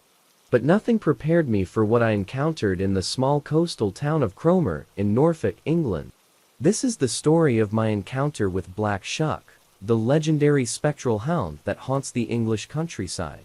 In the fall of 2023, I received a tip about a series of strange sightings in Cromer. Locals reported seeing a large, black dog with glowing red eyes roaming the countryside and the town's ancient churchyards. The legend of Black Shuck dates back to the medieval period, with tales of the beast bringing death and misfortune to those who encounter it. Intrigued by the reports, I packed my bags and headed to Cromer, eager to uncover the truth behind the legend. I arrived in Cromer on a misty evening, the town shrouded in an eerie, atmospheric fog. The streets were quiet, and the old buildings seemed to whisper secrets of the past. I checked into a small bed and breakfast near the town center, run by a kindly elderly woman named Mrs. Whitaker. Over tea, she shared some of the local lore with me. Black Shuck is no ordinary dog, she said, her voice tinged with a mix of fear and reverence. He's been seen here for centuries, always appearing before a great tragedy. Some say he's a harbinger of death, others believe he's a guardian spirit. But one thing is certain, those who see him never forget. Armed with Mrs. Whitaker's stories, I began my investigation. My first stop was the Cromer Parish Church, a centuries-old structure with a rich history. The graveyard surrounding the church was overgrown and shrouded in mist, the ancient tombstones leaning at precarious angles. I walked among the graves, feeling the weight of history pressing down on me. As I explored, I spoke with several locals who had claimed to see Black Shuck. One of them was a middle-aged man named Tom, who had encountered the beast while walking his dog late one night. It was massive, he said, his voice trembling. At least twice the size of a normal dog, with eyes that glowed like embers. It just stood there, watching me. My dog went crazy, barking and growling, but Black Shuck didn't move. It felt like an eternity before it finally turned and disappeared into the mist. Another witness, a young woman named Emily, described a similar experience. She had seen the hound near the old lighthouse, its eyes burning red in the darkness. I felt a chill run down my spine, she said, hugging herself as if to ward off the memory. I knew then that something terrible was going to happen. Their accounts were chilling, but I needed more evidence. That night, I decided to visit the lighthouse, one of the locations where Black Shuck had been sighted. The wind howled as I made my way along the rocky coastline, the waves crashing against the cliffs below. The lighthouse loomed ahead, its light cutting through the fog. I set up my camera and waited, my senses on high alert. Hours passed, and the night grew colder. I was about to give up, when I heard a low, mournful howl that sent a shiver down my spine. I turned, and there, standing on the edge of the cliff, was Black Shuck. The beast was even more terrifying in person. It was enormous, its black fur matted and wild. Its eyes glowed with an otherworldly light, and its presence exuded a palpable sense of dread. I stood frozen, unable to move or look away. The hound took a step toward me, its gaze piercing through the darkness. I managed to raise my camera and snap a few photos, my hands shaking. The flash seemed to anger Black Shuck, and it let out a blood-curdling growl. I took a step back, my heart pounding in my chest. The ground beneath me gave way, and I slipped, tumbling down the rocky slope toward the sea. I clawed at the rocks, desperately trying to stop my fall. Just as I thought I was done for, I felt something grab my arm. Looking up, I saw a figure standing above me, pulling me to safety. It was Tom, the man I had interviewed earlier. He had seen my flashlight and come to investigate. Together, we scrambled back to solid ground. Black Shuck was gone, leaving only the echoes of its howl and the lingering sense of dread. Tom helped me back to my bed and breakfast, where Mrs. Whitaker tended to my scrapes and bruises. "Consider yourself lucky," she said, her eyes serious. "Many who encounter Black Shuck don't live to tell the tale." The next day, I reviewed the photos I had taken. Most were too blurry to make out, but one clearly showed the glowing eyes of the beast. It was undeniable proof that Black Shuck was real, a spectral hound haunting the coast of Cromer. I spent the rest of my time in Cromer documenting my findings and speaking with more locals.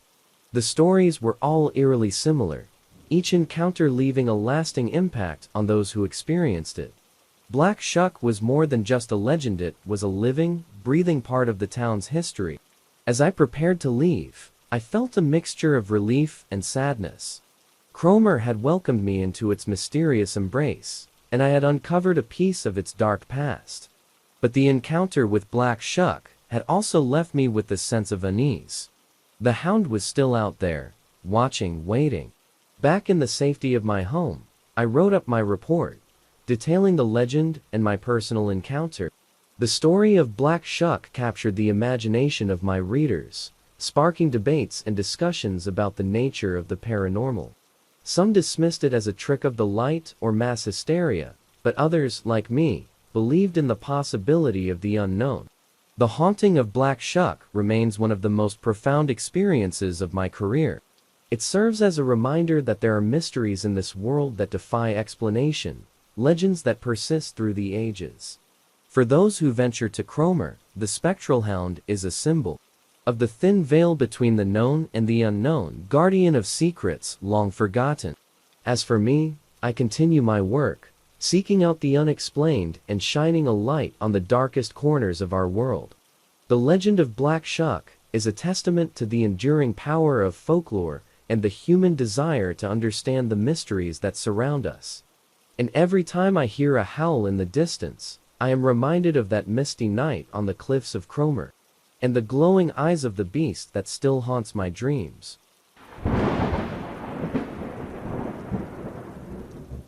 My name is Matt, and I'm a freelance journalist with a penchant for the strange and unexplained. Over the years, my work has taken me to some of the most remote and eerie places in the country, but none were as foreboding as the small town of Elkhorn, Wisconsin. It's here that I encountered the beast of Bray Road, a creature whose legend has haunted the area for decades. In the spring of 2023, received a call from a local radio host named Laura. She was putting together a series of shows about local legends, and had received numerous calls about the beast of Bray Road. Intrigued, I agreed to come out and investigate. The beast was said to be a werewolf-like creature, sighted mainly along the rural Bray Road. Witnesses described it as bipedal, covered in fur, and possessing a menacing set of claws and fangs. I arrived in Elkhorn on a rainy afternoon. The town had a sleepy, almost melancholic feel to it. I checked into a small motel and met up with Laura at a local diner. Over coffee, she shared some of the stories she had heard from her listeners. "People around here are genuinely scared," she said, stirring her coffee absently. "They've seen something out there, and it's not just one or two isolated incidents. There have been dozens of sightings, some even from police officers." With the list of contacts provided by Laura, I began my investigation. My first interview was with a farmer named Dave, who claimed to have seen the beast on multiple occasions. Dave lived on the outskirts of town, near the infamous Bray Road. It was about 2 years ago, Dave began, his eyes darting nervously as he spoke. I was driving home late one night when I saw something in the middle of the road. At first, I thought it was a large dog or maybe a deer, but as I got closer, I realized it was standing on 2 legs. Dave's description matched what he'd heard before: a creature about 6 feet tall, covered in dark fur, with glowing yellow eyes. He swore it looked right at him before sprinting off into the woods with incredible speed. My next interview was with a young woman named Sarah, who had a similarly chilling encounter. She and a group of friends were driving down Bray Road late one night when they saw the beast. It was crouched by the side of the road, eating something, Sarah recalled, her voice trembling. When our headlights hit it, it stood up and stared at us. We were terrified. It looked like a monster from a horror movie. Encounters like these were not uncommon in Elkhorn. I decided to explore Bray Road myself, hoping to catch a glimpse of the creature or find some evidence of its existence. Armed with a camera, a flashlight, and a healthy dose of skepticism, I set out just before dusk. The road was desolate, flanked by dense woods on either side. As darkness fell, the atmosphere grew increasingly oppressive. The only sounds were the rustling of leaves and the occasional call of a night bird. I walked along the road, my flashlight casting long, eerie shadows. Hours passed without incident, and I began to wonder if the beast was nothing more than a local legend. Just as I was about to call it a night, I heard something, a low growl, coming from the woods. My heart pounded as I turned toward the sound, my flashlight trembling in my hand. And then I saw it, a pair of glowing yellow eyes, staring at me from the darkness. The creature stepped into the light, revealing itself in all its terrifying glory.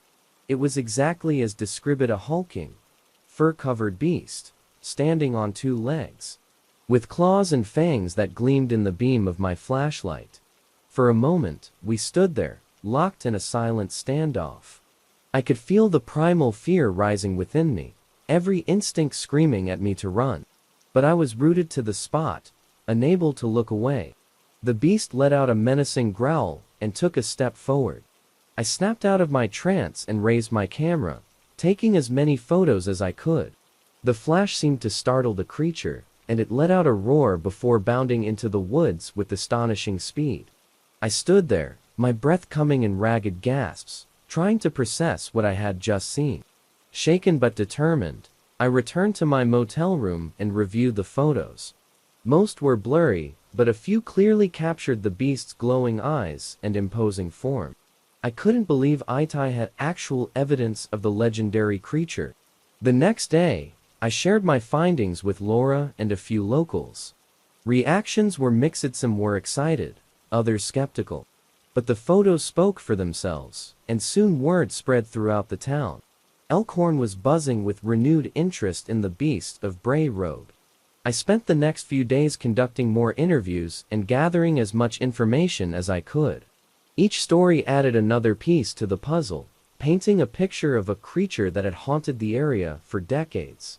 Some believed it was a cryptid, others thought it was a supernatural being, and a few even speculated it was an undiscovered species of animal. As I prepared to leave Elkhorn, I couldn't shake the feeling that there was more to the story. The beast of Bray Road was not just a legend, it was a living, breathing entity that defied explanation. My encounter had left me with more questions than answers, but one thing was certain. The beast was real, and it was out there, lurking in the shadows. Back in my office, I compiled my notes, interviews, and photos into a comprehensive report. The story of the beast of Bray Road captured the imagination of my readers, sparking debates and discussions about the nature of cryptids and the unknown. Some dismissed it as a hoax, while others believed it was proof that the world still held mysteries waiting to be uncovered. For me, the experience was a reminder of why I became a journalist in the first place. The thrill of the hunt, the quest for the truth, and the discovery of the unexplained drive me forward. The beast of Bray Road was a testament to the enduring power of folklore and the human desire to explore the unknown. As I continue my work, I carry with me the memory of that misty night on Bray Road, the glowing eyes of the beast, and the sense of awe and terror that comes with facing the unexplained. The legend of the beast of Bray Road lives on, a chilling reminder that some mysteries are meant to remain unsolved.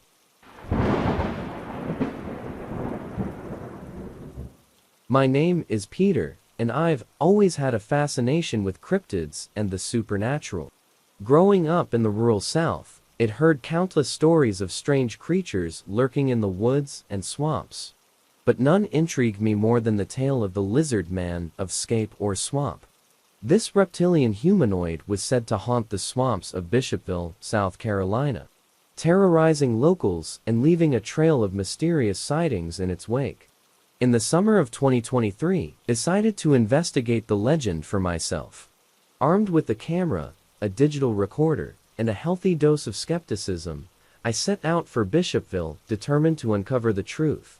The town was small and unassuming, with friendly locals and a charming, rustic atmosphere. But beneath the surface, there was a palpable sense of unease, a fear that had lingered for decades. I checked into a modest motel on the outskirts of town and began my investigation by interviewing locals who claimed to have encountered the lizard man.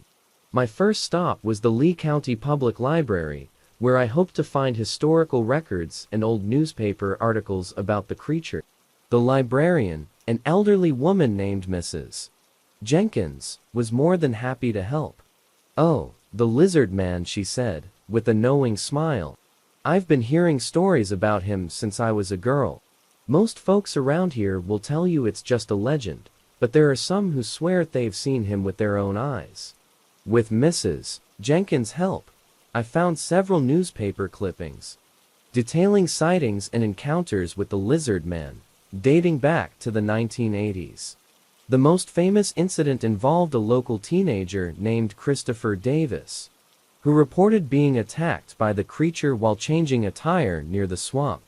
According to Davis, the lizard man was about 7 feet tall, with green scaly skin, glowing red eyes, and 3 fingers on each hand. Intrigued by these accounts, I set out to find Christopher Davis, hoping he could provide more insight into his experience. I found him living in a modest home on the edge of town, a middle-aged man who seemed both weary and wary of discussing his encounter.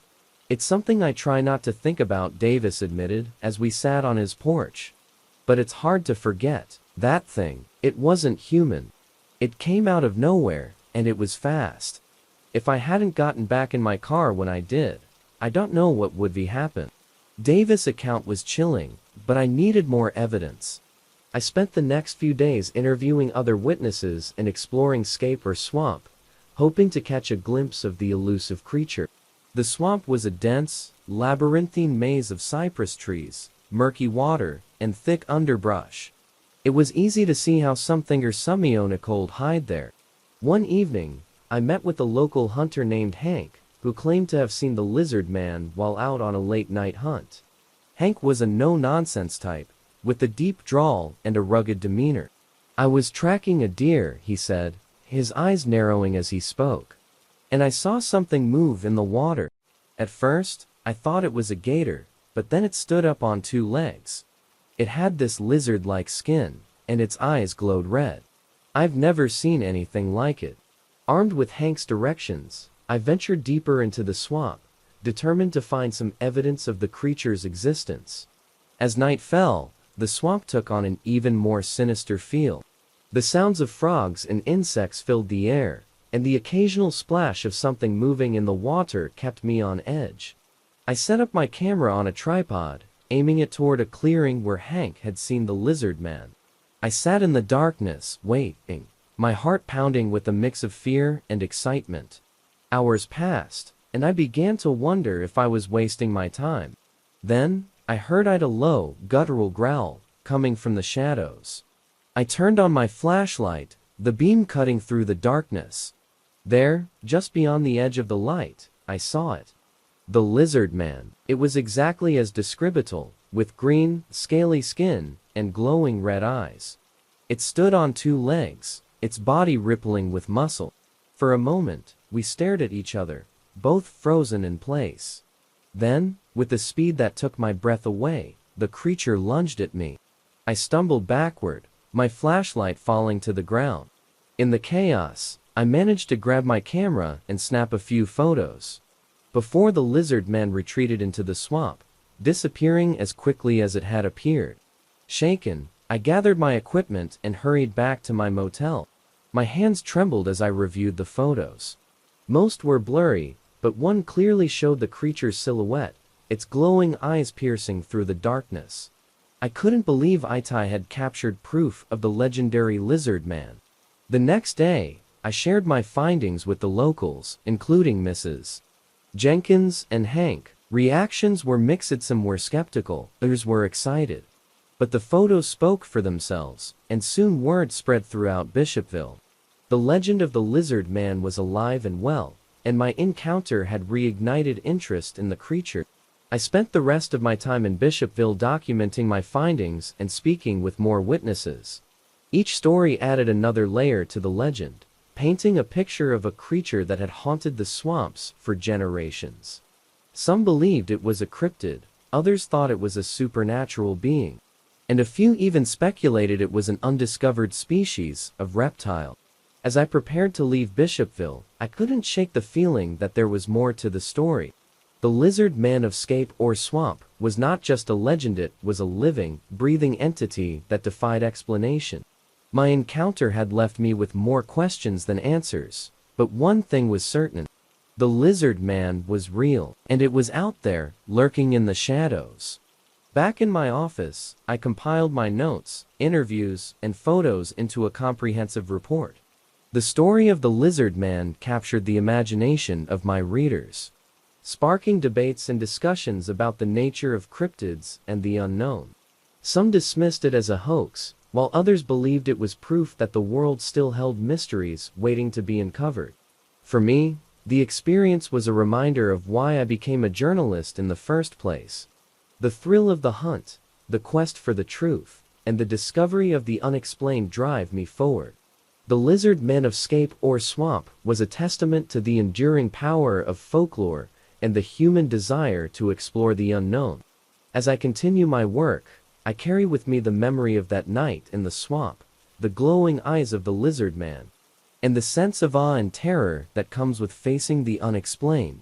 The legend of the lizard man lives on, a chilling reminder that some mysteries are meant to remain unsolved.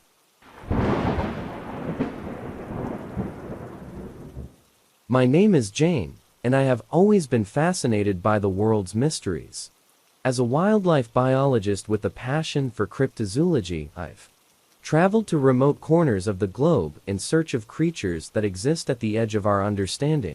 My most recent expedition took me to the dense jungles of Java, Indonesia, in pursuit of the legendary ahula, giant bat-like creature said to inhabit the rainforest. The ahul is described as having a wingspan of up to 12 feet, with the face resembling that of a primate and large, black eyes. Its eerie, distinctive call, which sounds like a who, is what gave the creature its name. Despite numerous sightings and local legends, no one had ever captured concrete evidence of its existence. That's where I came in, determined to document the elusive creature once and for all.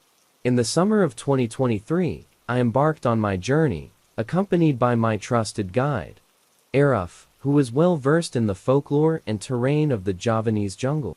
We set up camp near the base of Mount Salak, a place known for its dense forest and numerous reports of ahul sightings. The first few days were uneventful as we trekked through the humid, dense jungle, setting up camera traps and recording devices in areas where the ahul had been reportedly seen. The jungle was alive with the sounds of wildlife, from the calls of exotic birds to the rustling of leaves as unseen creatures moved through the underbrush. Despite the beauty and biodiversity around me, I couldn't shake the feeling that we were being watched. On the fourth night, as we sat around the campfire, Arif began to share more about the local legends. His stories were filled with tales of the ahul, describing it as a guardian spirit of the jungle, both feared and revered by the villagers. They say the Ahul appears to those who respect the forest and its creatures, Arif said, his voice low and serious. But it can also bring misfortune to those who harm the jungle. That night, as I lay in my tent, I heard it for the first time, the haunting call of the Ahul. Ahu, ahu. The sound echoed through the jungle, sending shivers down my spine. I grabbed my camera and recorder, determined to capture the creature if it appeared. I stepped out into the darkness, the jungle around me seemingly holding its breath. The call came again, louder and closer this time. I followed the sound, my heart pounding in my chest. The moonlight filtered through the dense canopy, casting eerie shadows on the forest floor. As I moved deeper into the jungle, I saw it, a dark shape flitting through the trees. Its massive wings silhouetted against the moonlit sky. I raised my camera, snapping photos as quickly as I could. The creature circled above me, its call echoing in the night. I could see its large, dark eyes and primate-like face, just as the legends described. Suddenly, the Ahul swooped down, its massive wings stirring the air around me. I stumbled back, tripping over a root and falling to the ground. The creature landed a few feet away, its eyes locked onto mine. For a moment, we stared at each other, a silent understanding passing between us. The Ahul was not just a legend, it was real, a living, breathing part of the jungle. I slowly reached for my recorder, capturing the eerie call as the Ahul took flight again, disappearing into the night. I lay there, stunned and exhilarated, my heart racing from the encounter. I had come face to face with the creature that had haunted the dreams and stories of the locals for generations. The next morning, I reviewed the photos and audio recordings. The images were clear, showing the Ahul in flight, its massive wings spread wide. The recordings captured its haunting call, a sound that sent chills down my spine even in the light of day. Arif was equally amazed, his respect for the jungle and its mysteries deepening with our discovery. We spent the next few days documenting our findings and speaking with villagers who had their own encounters with the Ahul. Their stories were filled with awe and reverence for the creature, describing it as both a guardian and a warning. The Ahul's presence was a reminder of the delicate balance of the jungle, a symbol of the untamed wilderness that still held secrets beyond our understanding. As our expedition came to an end, I felt a deep sense of gratitude for the experience. The encounter with the Ahul had reaffirmed my belief in the importance of preserving these wild places and the creatures that inhabit them. The jungle of Java was a treasure trove of biodiversity and mystery, a place where legends came to life. Back in my laboratory, I compiled my data, preparing to share our findings with the scientific community. The photos and recordings of the Ahul would spark debates and discussions about the existence of cryptids and the importance of conserving their habitats. Some would dismiss it as a hoax, while others would see it as evidence that the world still held wonders waiting to be discovered. For me, the journey to Java and the encounter with the Ahul was a reminder of why I became a wildlife biologist in the first place.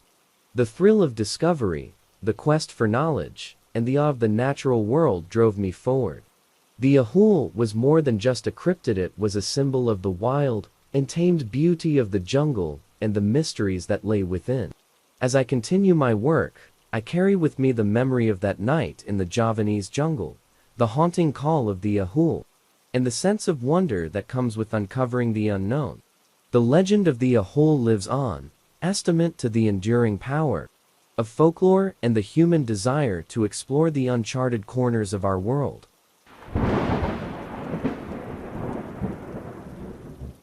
My name is Sarah, and I am a wildlife photographer specializing in capturing the majestic beauty of birds in their natural habitats. My work has taken me to some of the most remote and breathtaking locations around the globe, but none more enigmatic than the rugged wilderness of Alaska. It was here, in the shadow of towering mountains and vast forests, that I encountered the legendary thunderbird, a creature spoken of in hushed tones by the native Tlingit people. The thunderbird is described as a colossal bird with a wingspan that can blot out the sun, feathers as dark as a stormy sky, and eyes that flash like lightning. According to legend, the thunderbird controls the weather, bringing thunder and rain with each flap of its mighty wings. Despite numerous sightings and stories passed down through generations, no one had ever captured definitive proof of its existence. My journey to Alaska was driven by the hope of photographing this elusive giant. In the spring of 2023, I arrived in a small village nestled along the coast of southeastern Alaska. The locals were friendly but reserved when I mentioned the thunderbird. Many were reluctant to speak of it, believing the creature to be a powerful and sacred being. However, an elder named Marnie agreed to share her knowledge. The thunderbird is a protector, Marnie explained, as we sat by a roaring fire in her cabin. It watches over the land and the people, but it is also a harbinger of storms. Many have seen it during the fiercest weather, soaring through the clouds. With Marnie's guidance, I set out to explore the areas where the thunderbird had been reportedly sighted. Armed with my camera, binoculars, and a journal, I ventured into the heart of the wilderness. The landscape was awe-inspiring, with towering pine trees, cascading waterfalls, and the distant silhouette of snow-capped peaks. The air was crisp and filled with the scent of pine and earth. For several days, I hiked through the dense forest, setting up observation points and scanning the skies. The weather was unpredictable, with sudden downpours and gusty winds. Despite the challenging conditions, I was determined to capture any sign of the thunderbird. Each night, I returned to the village to share my findings with Marnie, who listened intently and offered words of encouragement. On the seventh day, as I was photographing a family of bald eagles by a secluded lake, the sky began to darken. Thick, black clouds rolled in, and the wind picked up, whipping through the trees. Thunder rumbled in the distance, and the air crackled with electricity. It was then that I saw a massive shadow moving through the storm clouds. My heart raced as I focused my camera on the sky, capturing images of the dark shape against the tumultuous backdrop. The thunderbird emerged from the clouds, its enormous wings beating with the force of a hurricane. Lightning flashed, illuminating its majestic form, feathers as dark as midnight, eyes that glowed like molten gold, and a beak that curved like a scythe. The creature let out a powerful screech that resonated through the forest, sending a shiver down my spine. I continued to photograph the thunderbird as it soared above the lake, its presence commanding the storm. The thunder and lightning seemed to dance in time with its movements, as if the weather itself were under its control. As quickly as it had appeared, the thunderbird vanished into the storm clouds, leaving me breathless and awestruck. I reviewed the photos on my camera, my hands trembling with excitement.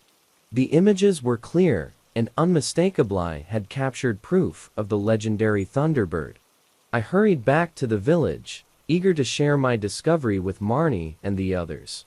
The villagers gathered around as I showed them the photos, their eyes widening in amazement. Marnie nodded slowly, a look of reverence on her face. "You have seen the thunderbird," she said softly. "It is a rare and powerful gift." The storm continued to rage throughout the night, but I couldn't sleep. My mind was filled with the image of the thunderbird, its majestic form etched into my memory. I knew that this encounter was a once-in-a-lifetime experience, a moment that would define my career and my life. The next day, I set out to document more about the thunderbird and its significance to the Tlingit people. Marnie introduced me to other elders who shared their stories and knowledge. They spoke of the thunderbird as a guardian spirit, a symbol of strength and protection.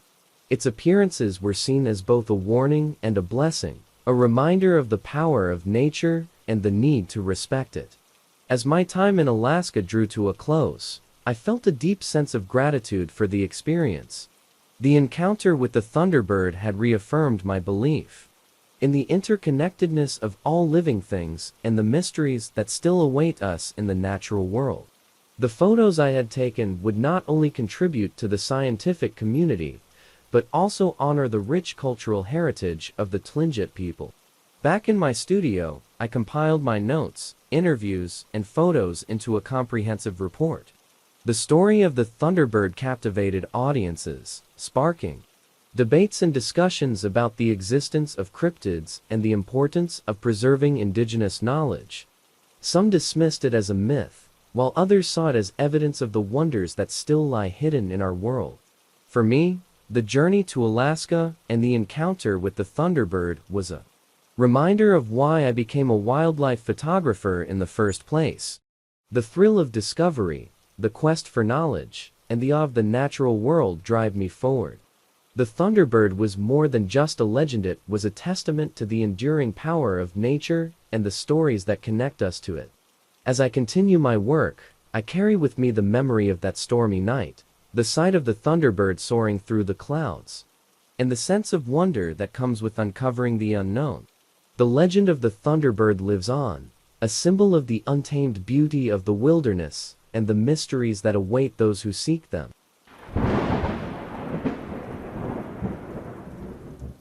My name is David, and I am an anthropologist specializing in Native American folklore. Over the years, I've encountered numerous legends and myths, each steeped in the rich cultural heritage of the indigenous peoples. However, none have captivated and terrified me as much as the tale of the Wendigo, a malevolent spirit associated with cannibalism, greed, and insatiable hunger. My journey to uncover the truth behind this legend led me deep into the heart of the Canadian wilderness, where I experienced something that forever changed my understanding of the line between myth and reality. In the winter of 2022, I traveled to a remote Cree village in northern Quebec. The village, nestled within dense forests and blanketed by snow, was home to a close-knit community that held steadfastly to their traditions and stories.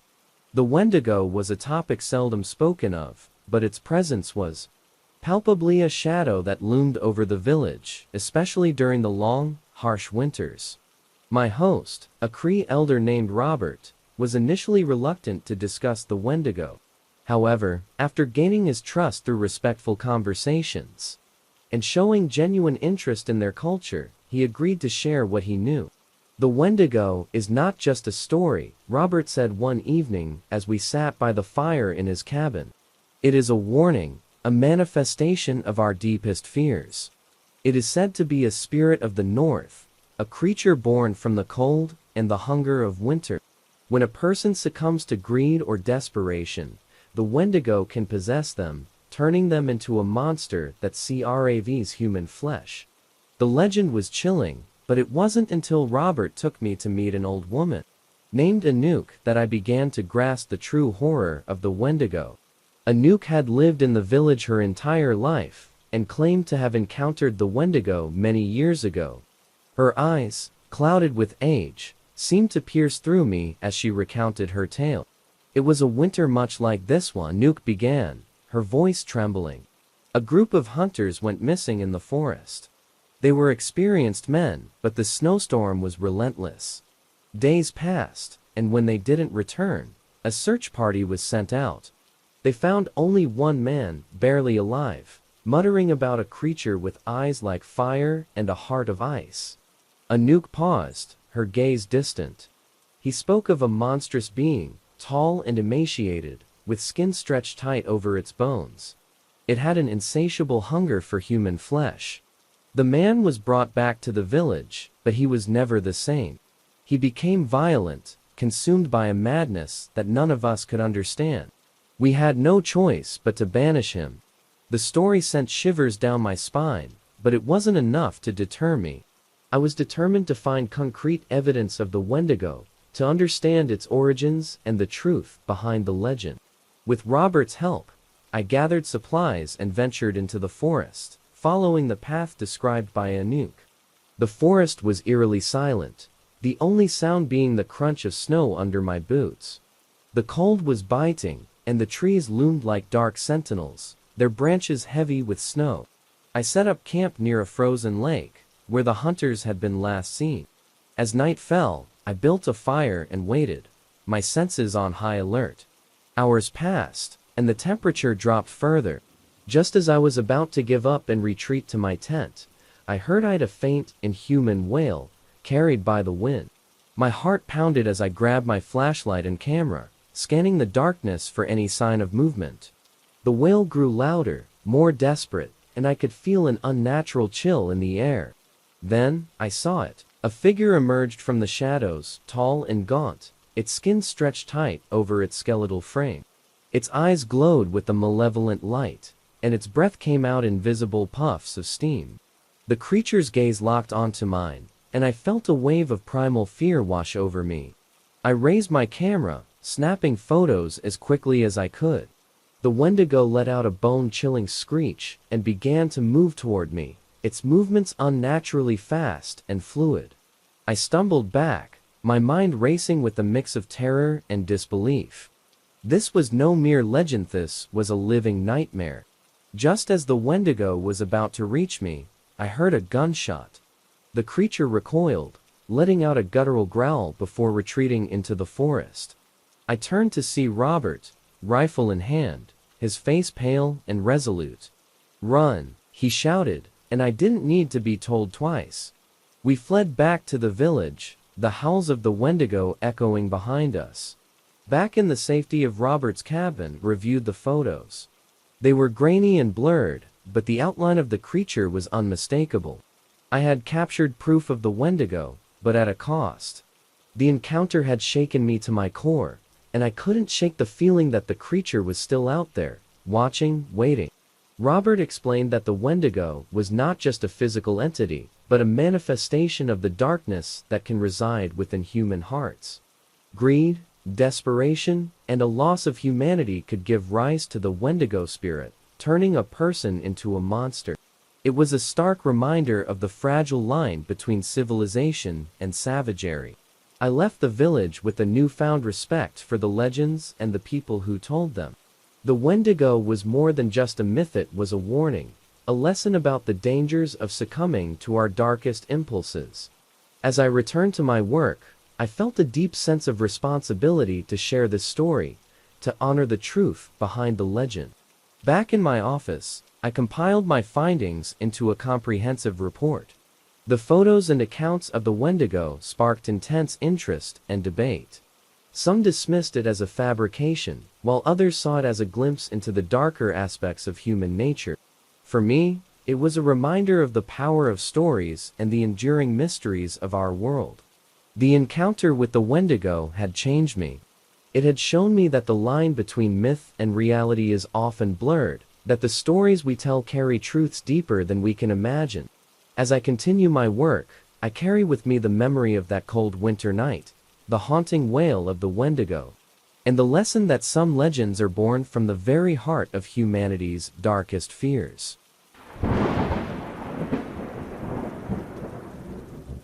My name is Emily, and I am a paranormal investigator with a keen interest in unexplained phenomena. One case that has always intrigued me is the mystery of the Dover Demona, strange creature, reported to have been sighted in the town of Dover, Massachusetts, in the spring of 1977. The eyewitness accounts and the enigmatic nature of the creature captured my curiosity, leading me on a journey to uncover the truth behind this elusive entity. The Dover demon is described as a small, humanoid creature with glowing orange eyes, a hairless body, and long, thin fingers. Its appearance is often likened to that of an alien or extraterrestrial being. The first sightings occurred over the course of 2 nights in April 1977, when several teenagers reported encountering the creature while driving or walking near Farm Street. In the summer of 2023, traveled to Dover to conduct interviews, gather evidence, and investigate the locations where the Dover demon was sighted. The town had changed over the years, but the mystery surrounding the creature still lingered in the minds of many locals. My first stop was to meet with John, one of the original eyewitnesses who claimed to have seen the Dover demon back in 1977. Now retired teacher, John welcomed me into his home and recounted his experience with a mix of fascination and unease. It was late at night, and I was driving home from a friend's house, John recalled, his voice tinged with nostalgia and apprehension. I saw something moving by the side of the road, a small figure with glowing eyes. At first, I thought it was a prank or a trick of the light, but as I got closer, I realized it was something I couldn't explain. John's account matched those of the other witnesses, a sense of disbelief, followed by a deep-seated conviction that they had encountered something truly bizarre. Armed with these first-hand testimonies, I delved deeper into the history and lore surrounding the Dover demon. One theory suggested that the creature was a cryptid, an unknown species of animal that had somehow evaded scientific classification. Another proposed that it was an extraterrestrial being, perhaps drawn to Earth for unknown reasons. Skeptics dismissed the sightings as hoaxes or misidentifications of known animals. But the consistency of the eyewitness reports and the lack of concrete evidence left the case open to interpretation.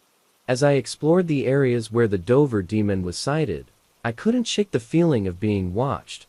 The quiet streets and wooded areas took on a surreal quality, as if the veil between the ordinary and the extraordinary had been lifted. I set up cameras and recording devices, hoping to capture any sign of the elusive creature. On the third night of my investigation, received a tip from a local historian, who claimed to have uncovered new information about the Dover demon. According to his research, there had been similar sightings in the area dating back decades, long before the events of 1977. These earlier accounts were often dismissed or forgotten, but they hinted at a deeper connection to the land and its mysteries. Armed with this newfound knowledge, I revisited the locations where the Dover demon had been sighted. It was during one of these late-night stakeouts that I had my own encounter with the enigmatic creature. I was parked near Farm Street, the same area where the initial sightings had occurred, when I saw a small figure moving through the trees. My heart raced as I grabbed my camera and began to document what I was seeing. The creature matched the descriptions perfectly, hairless, with glowing orange eyes and elongated fingers. I approached cautiously, trying to get a closer look without startling the creature. It seemed aware of my presence, but made no attempt to flee. I managed to capture several photos and videos before the Dover demon vanished into the darkness, leaving me with more questions than answers. Back at my hotel room, I reviewed the footage, analyzing every frame for clues. The images were clear, showing the creature in detailed texture of its skin, the intensity of its eyes, and the way it moved with an otherworldly grace. I couldn't deny what I had seen. It was the Dover demon, or something very much like it. The next day, I shared my findings with John and other locals who had been involved in the case. Reactions were mixed. Some were excited by the possibility of new evidence, while others remained skeptical. The Dover demon had always been a divisive topic, sparking debates and discussions that had persisted for decades. As I prepared to leave Dover, I couldn't shake the feeling that the mystery was far from solved. The Dover demon remained an enigma, a puzzle waiting to be unraveled.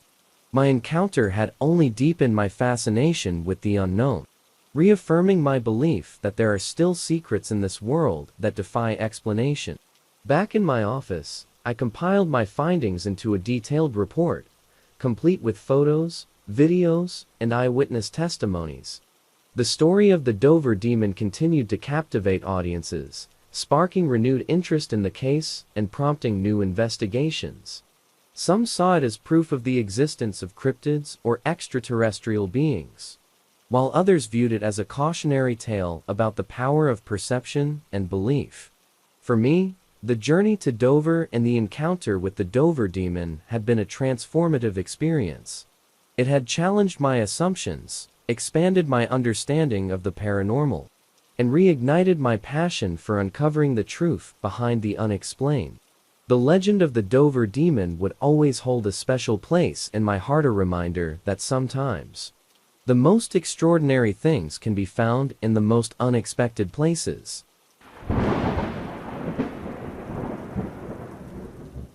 My name is Lucas, and I am a freelance journalist with a passion for uncovering the truth behind urban legends and unexplained phenomena. One of the most intriguing cases I've encountered is the legend of the Beast of Bray Road, a werewolf-like creature reported to have been sighted near Elkhorn, Wisconsin. The accounts of this beast span several decades, with witnesses describing a bipedal, wolf-like creature that prowls the rural roads and fields at night. In the fall of 2023, I decided to travel to Elkhorn to investigate the legend for myself. The small town, surrounded by farmland and dense woods, had an eerie charm that seemed fitting for such a mysterious creature. My first stop was to meet with Linda Godfrey, the journalist and author, who had brought the Beast of Bray Road to national attention in the early 1990s. Linda had documented numerous sightings and encounters, making her the foremost expert on the subject. Linda welcomed me into her home, where she shared her experiences and insights. The Beast of Bray Road is one of the most compelling cases I've ever worked on, she said, her eyes sparkling with enthusiasm. The consistency of the eyewitness accounts, combined with the sheer number of sightings, makes it hard to dismiss as mere folklore. According to Linda, the beast is described as a large, muscular creature with the body of a man and the head of a wolf. It is often seen walking on two legs, though it can also drop to all fours. Witnesses report glowing yellow eyes, sharp claws, and an overwhelming sense of fear when in its presence. The beast has been known to chase cars, raid livestock, and disappear into the woods with uncanny speed and agility. Armed with Linda's notes and a list of recent sightings, I set out to explore Bray Road and the surrounding areas. The road itself was a narrow, winding stretch that cut through fields and woods, with little traffic and an unsettling quiet. I set up camp near an old barn where several sightings had occurred, hoping to catch a glimpse of the elusive creature. Each night, I patrolled the area, my camera and flashlight at the ready. The darkness seemed to press in from all sides, and every rustle in the bushes set my nerves on edge. Despite the tension, the first few nights passed without incident. It wasn't until the fourth night that I experienced something truly unexplainable. I was walking along Bray Road, the full moon casting an eerie glow over the landscape, when I heard a low growl behind me. I turned slowly, my heart pounding, and saw a pair of glowing yellow eyes staring at me from the edge of the woods. The Beast of Bray Road stepped into the moonlight, its massive form dwarfing me. It stood on two legs, its fur dark and matted, and its teeth bared in a menacing snarl. For a moment, I was frozen with fear. The beast's eyes seemed to bore into my soul, and I felt an overwhelming urge to run. But I knew I had to document this encounter, so I raised my camera and snapped several photos, the flash briefly illuminating the creature's terrifying features. The beast let out a bone-chilling howl and lunged towards me. I stumbled back, my heart racing, and managed to snap a few more photos before turning and sprinting down the road. I could hear the creature's heavy footsteps behind me, but I didn't dare look back. I ran until I reached my car, fumbling with the keys before finally unlocking the door and diving inside. The beast stopped at the edge of the road, its glowing eyes watching me as I sped away. Back at my hotel, I reviewed the photos with trembling hands. The images were clear and unmistakable. I'd captured the Beast of Bray Road in all its terrifying glory. Its hulking form, sharp claws, and glowing eyes were more than enough to confirm the stories I'd heard. The next day, I met with local farmers and residents who had their own encounters with the beast. Their stories were eerily similar, each describing the same fearsome creature and the sense of dread it inspired. Some had lost livestock, while others had been chased or watched from a distance. The beast seemed to have an almost supernatural ability to evade capture, leaving only fleeting glimpses and chilling memories. As I compiled my findings, I couldn't help but wonder about the true nature of the beast. Was it a cryptid, an undiscovered species that had somehow remained hidden for centuries? Or was it something more supernatural, a creature born from the depths of human fear and imagination? The answers remained elusive, but the evidence was compelling. My article on the Beast of Bray Road garnered significant attention, sparking renewed interest in the legend and drawing visitors to Elkhorn in search of their own encounters. Some dismissed it as a hoax or a case of mistaken identity, while others believed it to be proof of the unknown lurking in our world. For me, the experience was a stark reminder of the mysteries that still exist and the thin line between reality and legend. As I left Elkhorn, I couldn't shake the feeling that the beast was watching, lurking just beyond the edge of the woods. The encounter had left a lasting impression, a mix of fear and fascination that would stay with me forever. The Beast of Bray Road was more than just a story, it was a living, breathing enigma that defied explanation and challenged my understanding of the natural world. Back home, I continued to follow up on new sightings and reports, always with the hope of uncovering more about the beast. The legend of the Beast of Bray Road had become a part of me, a reminder that there are still wonders and terrors waiting to be discovered. The truth may be elusive, but the pursuit of it is what drives me forward, ever curious and ever vigilant.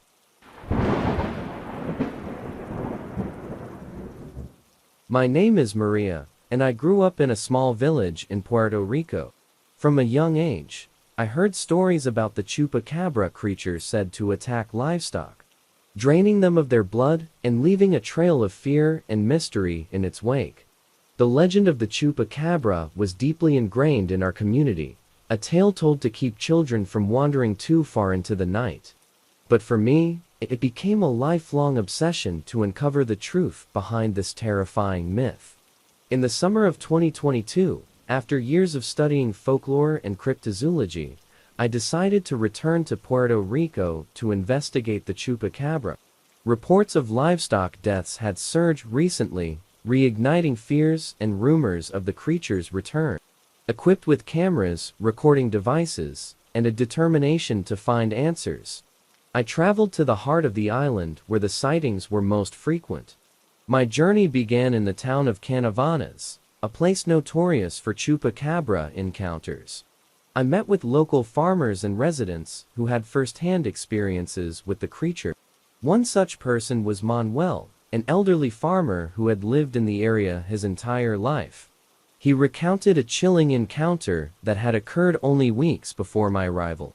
It was a full moon, Manuel began, his voice tinged with fear and reverence. I heard my goats bleating frantically in the middle of the night. When I went to check, I saw it a small, hunched figure, with spines down its back and glowing red eyes. It moved quickly, disappearing into the shadows before I could get a closer look. The next morning, 3 of my goats were dead, their bodies drained of blood.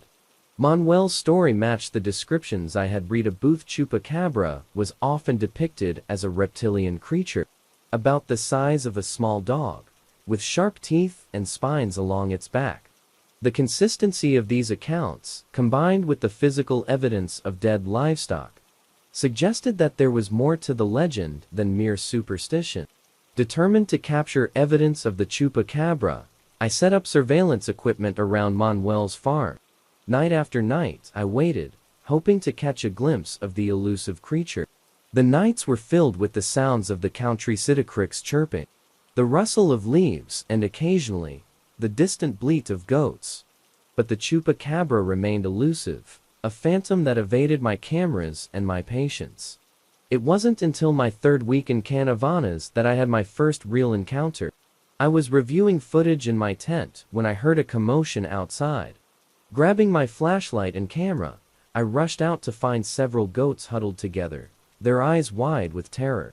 My heart raced as I scanned the area, and then I saw a dark figure moving swiftly along the edge of the pen.